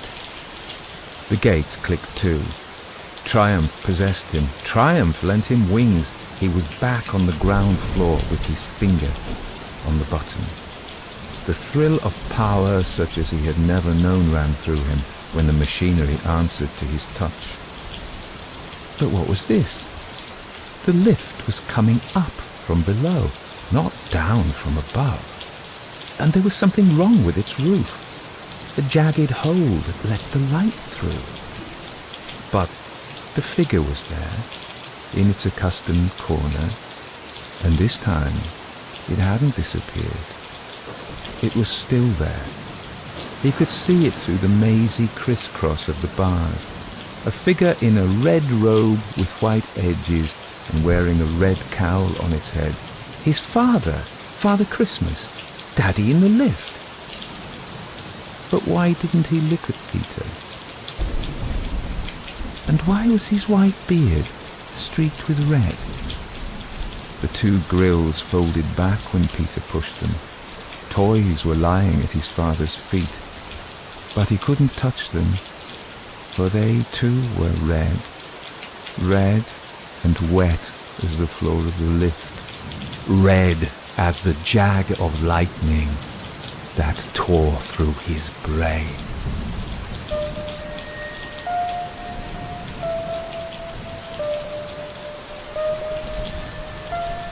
Everybody dies, and everybody dies. Isn't that so? You tried getting to the locked door today, didn't you? How do they come back? So that was Someone in the Lift by L.P. Hartley. I've got to say, when I'm recording a story, they go to the band, then I feel sorry for them. So there's two of them here now. Jasper's having a lie down. Callie's wandering around. Callie's very excited today. I don't really know why. But she boxes me when she's excited. She gets on her hind legs and tries to box me. I tell her not to, but she doesn't listen. Anyway, it's those of you who are serious-minded are sitting thinking, get on with the literary analysis. So I will. L.P. Hartley. Leslie Poles Hartley, CBE, was born on the 30th of December 1895 in Whittlesea, Cambridgeshire. And interestingly, he was named after Leslie Stephen, the father of Virginia Woolf, the very avant-garde Bloomsbury author. I'm not sure if his writing would have been... I don't know what they thought of his writing. He was a workaday writer. He was a successful novelist. You probably know that.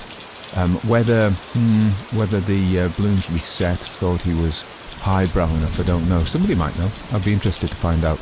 Hartley's father, Harry Bark Hartley, was initially a solicitor and justice of the peace near Peterborough. He later ran brickworks, so it's interesting how we get a few lines about somebody, we conjure a whole biography, and we're probably wrong.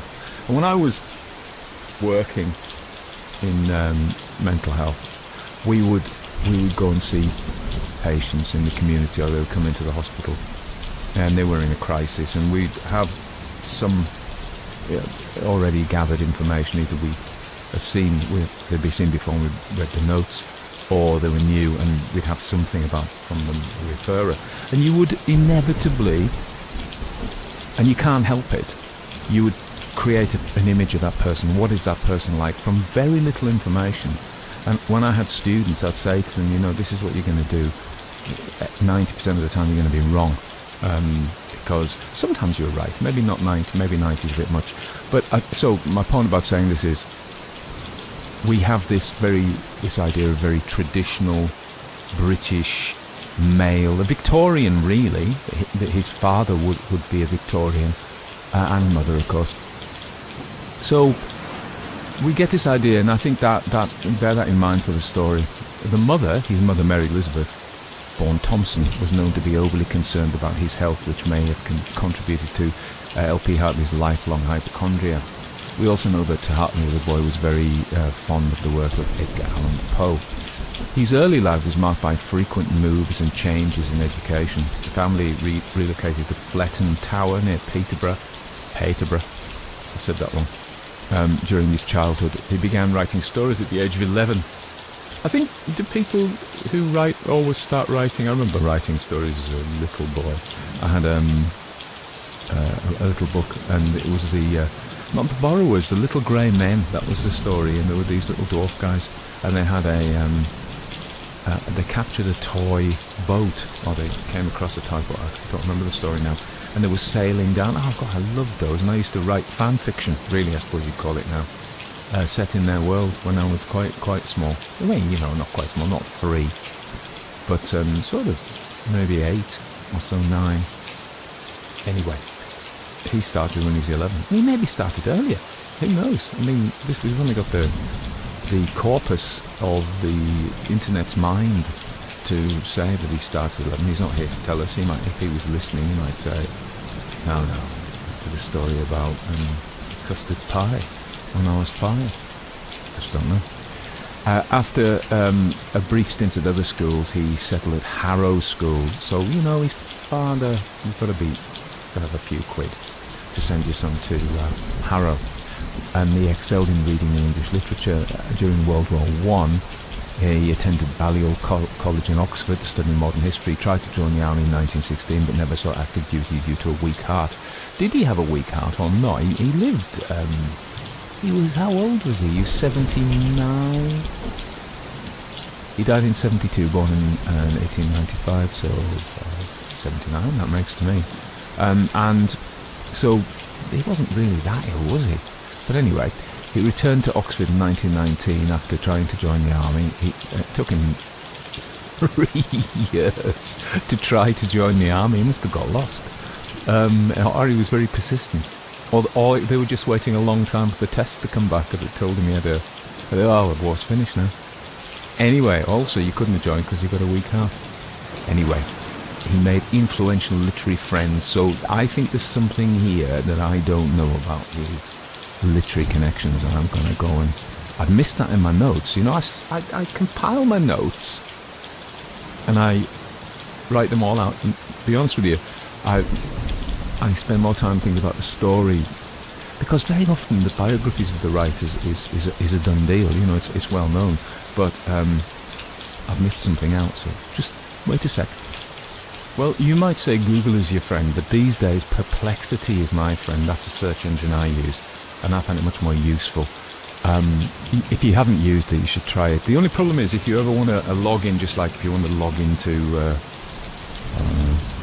custardpie.com, then it's no good, because it'll give you an article about custard pies, whereas actually you just want the login link. There's ways around it, but I just don't. So I use Google for that. That may be a little useful tip for you. So the Bloomsbury Group. He was contemporaneous with the Bloomsbury Group, who were very avant-garde and included people like Virginia Woolf, E.M. Forster, John Maynard Keynes, of course Lytton Strachey and people like that. A collective of artists and intellectuals who were very liberal about the arts, and they had progressive views on sexuality and open relationships. And it's noted that these contrasted with Hartley's more traditional perspectives.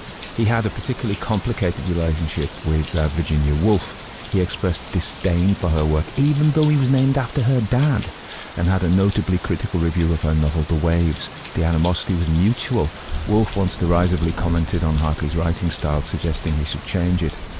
Despite attending gatherings at Garsington Manor, more of which later, hosted by Lady Ottoline Morell, a figure associated with both the Bloomsbury and the Garsington Group, Hartley felt more aligned with the Asquith set. We'll come to who she is, Lady Cynthia Asquith. I'm going to say something about her. Hartley's literary career began in earnest in later life. The Shrimp and the Anemone was published when he was 49. His most famous novel, The Go-Between, opens with the line, "The past is a foreign country. They do things differently there." That is so famous, that line. And if you, I'd be astonished if you didn't know it, hadn't heard of it, even vaguely. I didn't know it was L.P. Hartley. You probably did know it's when you go between. Just drop it in a conversation. It's just one of those things. You just kind of, if there's a lull in the conversation, just wait a second and look into the middle distance with your cup of hot chocolate in your right hand and say that the past is a foreign country. They do things differently there. I think you can get away with it in most accents. Scouse. Past is a foreign country. They do things. No, it's a terrible accent. Sheila's been listening to a lot of this Scouse comedian. Scouse comedian. Past is a foreign country. They do things differently there. Okay. I won't go on with all the different accents that you could do.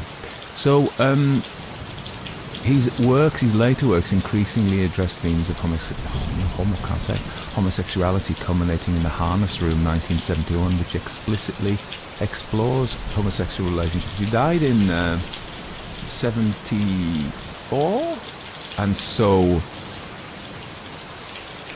he lived to see the opening up of things like that, as Father Ted might say, that sort of thing. In the 70s, 60s and 70s. His pals, though, didn't like Virginia Woolf. Aldous Huxley. You know, Aldous, Chrome Yellow, but then later on all the psychedelic stuff. And he was introduced to the Garsington set by Huxley and got to know Lady Ottoline Morell. And this connection allowed him to gain access to prominent literary circles. That's where I've been missing out. Cynthia Asquith, a significant figure in Hartley's life. Asquith was a writer and socialite who published some of Hartley's early works in her anthologies. I've done a story with her. She's done some nice little ghost stories. She was the editor of the Ghost Book series. I think that was Fontana, might have been. It's on my shelf. I can't be bothered. I can Google something, but I can't be bothered to get up and wander over. Lord David Cecil, perhaps the most important relationship in Hartley's life. Cecil was a biographer and historian, and they had a deep bond. Their friendship included vacations together and a shared love for Venice. Hartley regarded Cecil's marriage as a betrayal, but they maintained their friendship throughout their lives. And then C.H.B. Kitchen, I don't really know him, a lifelong friend from Hartley's school days. Kitchen shared similar literary interests and backgrounds with Hartley. Their friendship provided Hartley with companionship and support within literary circles. And he was also allowed into aristocratic circles by a woman called Elizabeth Bubesco, another socialite and writer who supported him, helped him navigate the upper echelons of British society. So even though he went to Harrow, and he would have known some top-notch, top-draw people there, but he obviously he wasn't of them, was he? His dad ran a brickworks. You know, it had some money, but it's not the right kind of money. In fact, it's not even money that counts.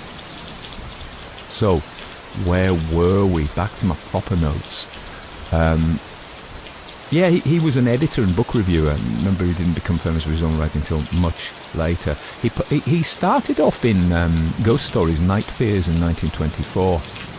And that was Walter de la Mare and M.R. James were famous for ghost stories, and they had a renaissance in the first couple of decades of the 20th century. His most famous book, as we said, is The Go-Between. There we are. Let's have a look at this story. Someone in the lift. Let me give you my feeling for it, first of all. I think it was promising. This is L.P. Hartley we're talking about. He wrote The Go-Between and other stories. This is a guy he was an editor. He knew what he was talking about when it came to writing. He could write.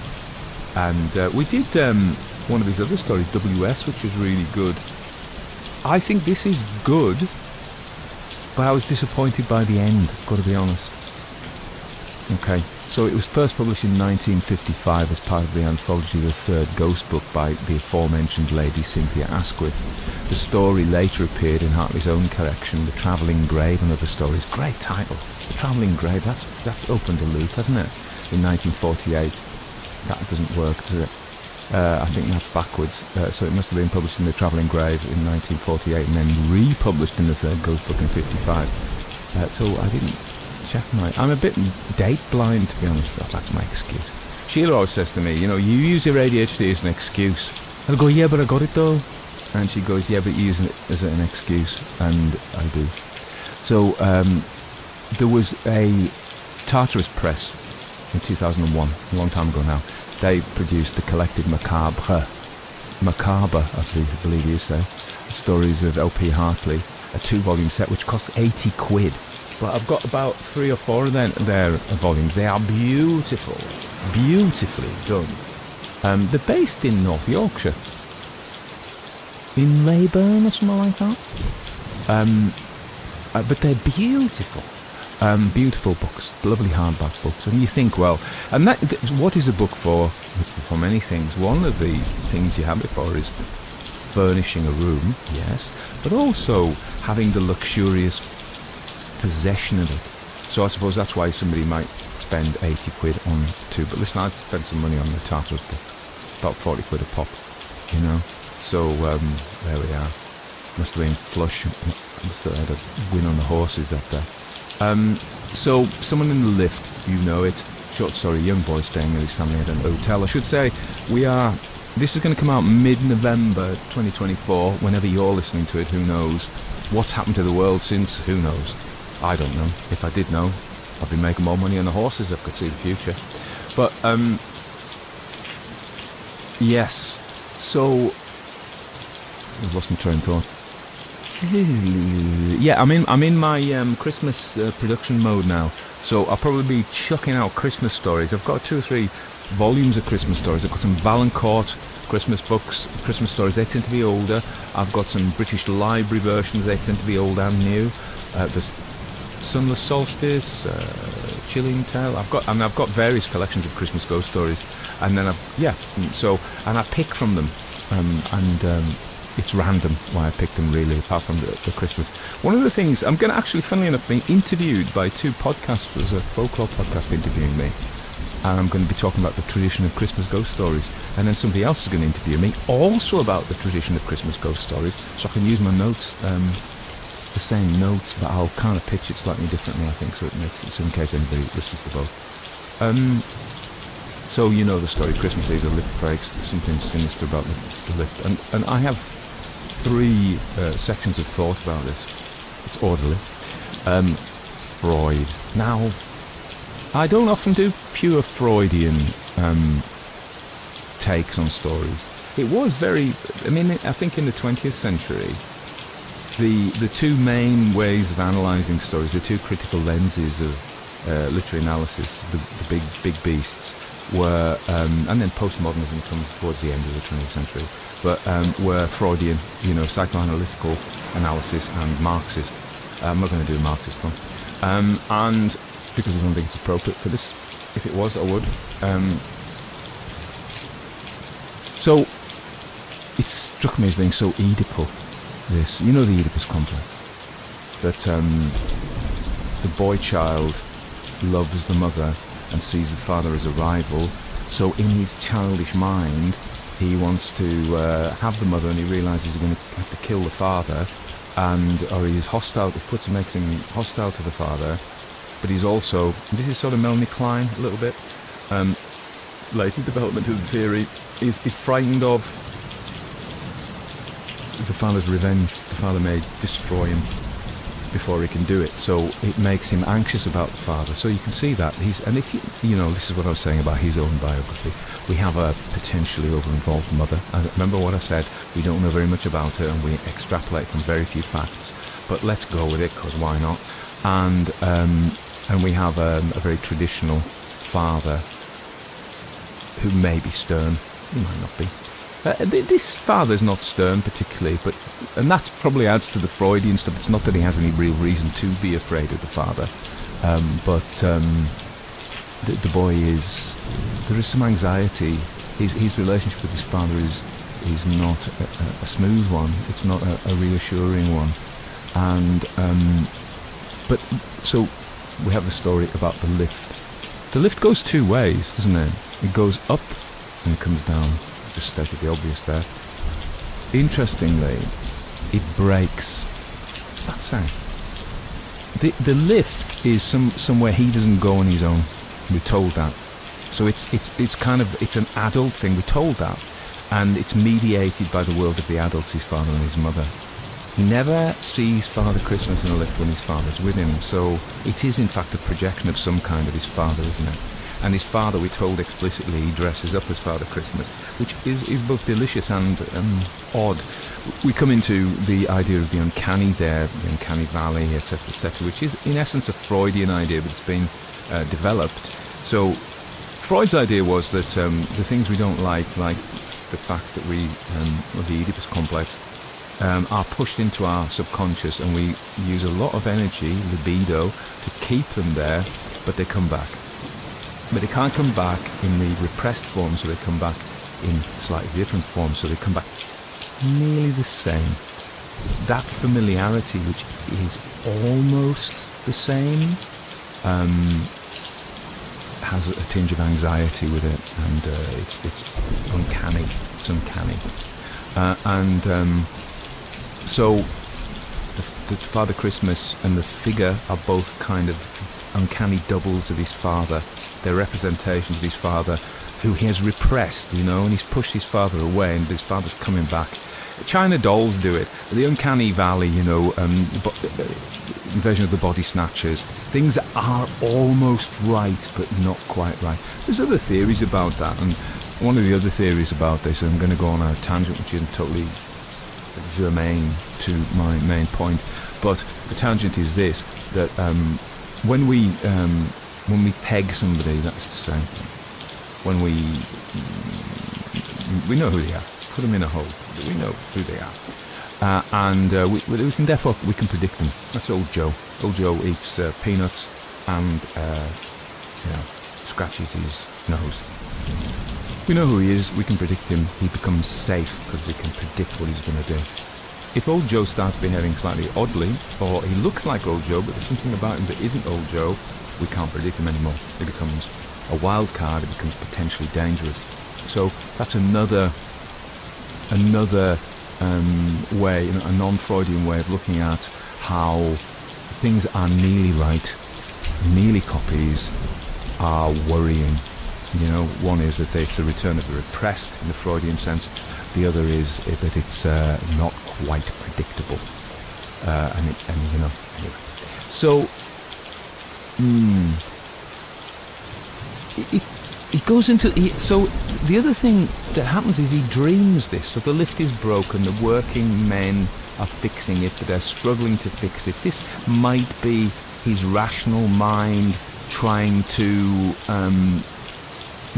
maintain this symbol of a contraption that brings things up and down from the unconscious to, in a Freudian sense. The 3 levels of Freudian mind are the id, which is the instinctual stuff, the ego, which is where we sit, and the superego, which is often our dad or some authority figure telling us how we should behave, as a Freudian sense.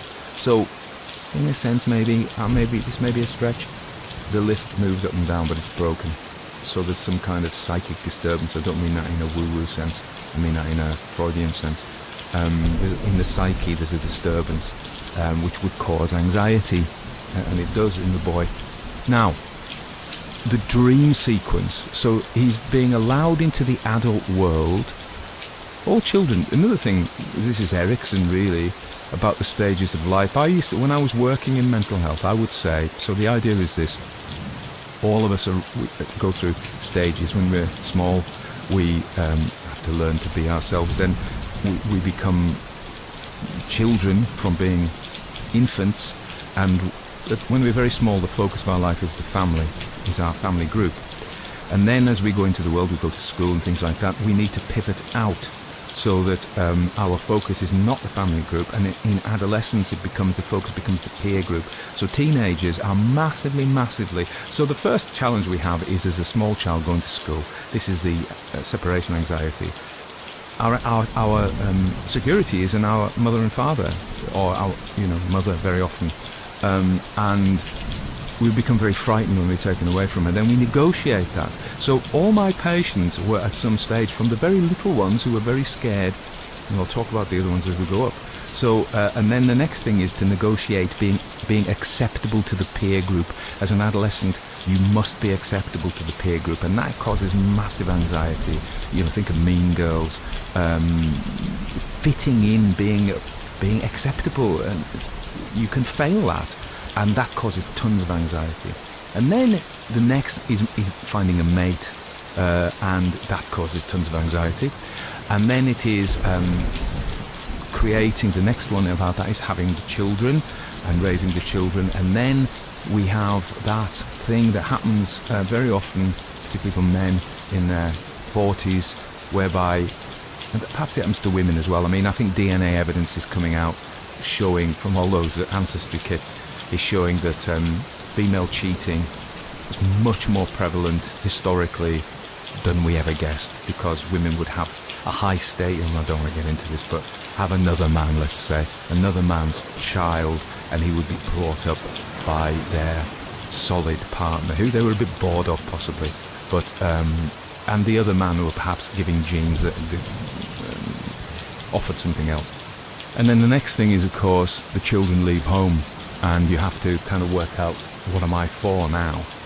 And the next thing is about finishing work, and you're like, oh, what am I for now, And then the next thing is approaching death, and how do I manage this? And all these stages, you can get stuck at them in Freudian sense. Freud was all about development and how you could get stuck. But this idea of stages is really another psychologist called Erickson, and I saw this all the time. Nearly everybody I saw with mental health difficulties, and I'm not talking about schizophrenia or bipolar disorder or dementia. I'm talking about anxiety, neurosis, depression. Were often, it's not the only cause of those things, but it was often the reason that brought people to see me. So this little boy is negotiating the turn. He's not quite negotiating the turn towards the outside world, but he's beginning that. So who does his mother belong to is the question, I suppose. So that's the Freudian analysis. Let's have a think about. Oh yeah, I want to say something about.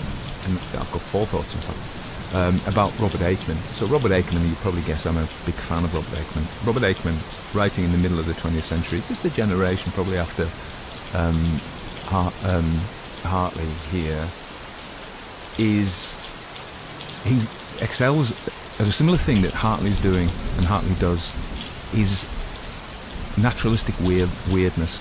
So there are 2 traditions, and I think we're in a world now where most books, many books, are non-naturalistic. They have supernatural elements, they have fantastical elements, they have weird elements, you know.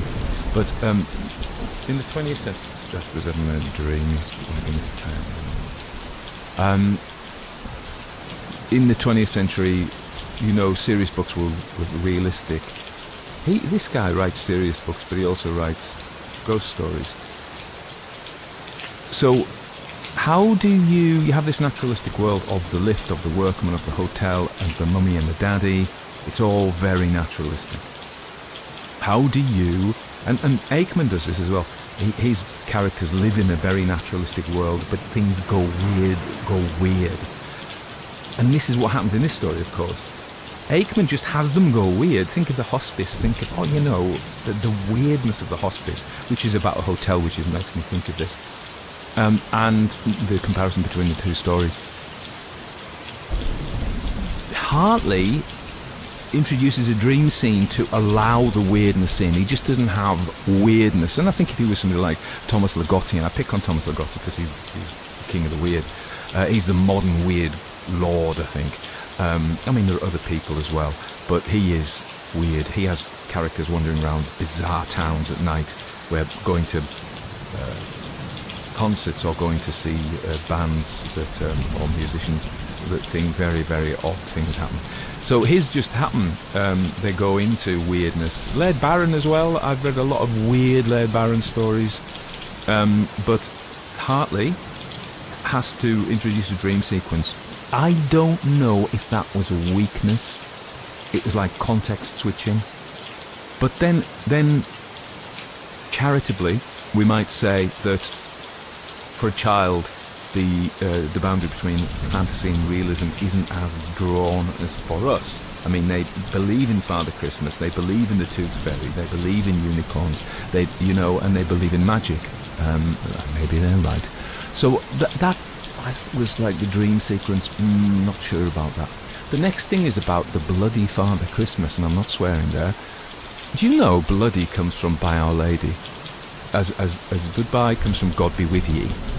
It's run down, God be with ye, God be with ye. By Our Lady, by Our Lady. You know, here we are. So, you maybe did know that. So, blood, my notes say, is associated with sacrifice and renewal. What we're talking about is the solstice, is the ancient turning of the year towards better times. Father Christmas is in red. It's blood-coloured anyway. We could argue that this is a sign of the boy's transformation. This is coming up. The lift comes from below and there's a hole in it. It's a hole down into the unconscious. I'm actually becoming a little bit more Jungian here than Freudian, to say the contents of the unconscious are coming up from the unplumbed depths and bringing quite shocking and frightening things with them. But I think jumping back neatly back to Freud, maybe not so neatly, this is the boy's fear of his father's revenge for him being alone with a mother, perhaps. What was all that about the tray being dropped? It's a fear of punishment, isn't it? Somebody says somebody will be for it. And in the boy's sense, he'll be for it. He has somehow transgressed. He's been with his mum, his dad isn't there, so he's going to be punished for stealing time with the love object. The ending, the ambiguous ending. Well, it is ambiguous, so Father Christmas doesn't come out and eat the boy up or kill him, or he doesn't jump up and down and go, ta-da, it's just your old dad. There is no resolution there. Is it good or bad? I was dissatisfied. I've written a few ambiguous endings myself, and it is a trick that we use. I'm reminded of the end of the series 2 of Twin Peaks, which back in the 90s, which ended with so many open plots But you're like, oh. And these are, of course, I've talked about cognitive loops, and everybody talks about closing loops. Basically, a curiosity gap opens a loop in our head. A question is raised, either formally or through imagery, and we're like, what happens next? That's what we want to know. Who does what? Who does what? What happens? So these are questions, and we feel anxious until those questions are resolved. And we can kind of help out, soothe our anxiety by answering the questions ourselves. Yeah, he was a murderous Father Christmas. Your father hates you. He's going to kill you. Possibly going to eat you, in fact. I think that's the real worry at depth. But it isn't resolved. Is that a good story ending? I'm not sure. I'm not sure. So on the one hand, I'm like, this guy, this is L.P. Hartley. Come on. He knows what he's talking about. And he does. So surely he knew what he was doing with the story ending. So surely it must be great, and I'm just not getting it. Yeah? Or it might not be great. You should be the judges. Anyway, I rambled on a bit in that one. A few asides, a few dog comments. That's finished his dream now. He's still asleep. Callie, I don't know where she's gone. She's gone downstairs. She gets bored with me, because I'm doing this, and she kind of looks at me for a minute. She's like, what's he doing? He's boring. I want to box with him, but he won't box with me while he's talking to that wall, because that's what she thinks I'm doing. They think I'm crazy. They think I talk to a wall for ages. Anyway, Merry Christmas. It's not the Christmas yet, but this is me ramping up the Christmas story. I think it's a really interesting story. Clearly, I've been able to talk about it for like a million years. Well, I exaggerate. 30 minutes maybe.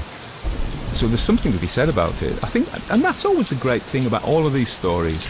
There's something to be said about them. If there's nothing to be said about them, what's the point reading them? But the fact that this can raise so many questions and so many interesting points shows it deserves its place in the canon of ghost stories, of Christmas ghost stories particularly. But it wasn't particularly Christmas. It almost was Christmassy. We can imagine the hotel being decked out for Christmas, and the big Christmas meal, and you're going to have turkey, you're going to wear one of those hats of paper, and you can blow those things, but it wasn't quite Christmassy. Me, I prefer a Christmassy Christmas ghost story, but you can't always have what you want. Anyway, I'll be back again next week. Hope you enjoyed it. Let me know in the comments what you think about A, I'm particularly interested in the bloody Father Christmas, and B, the ending. Did it work for you?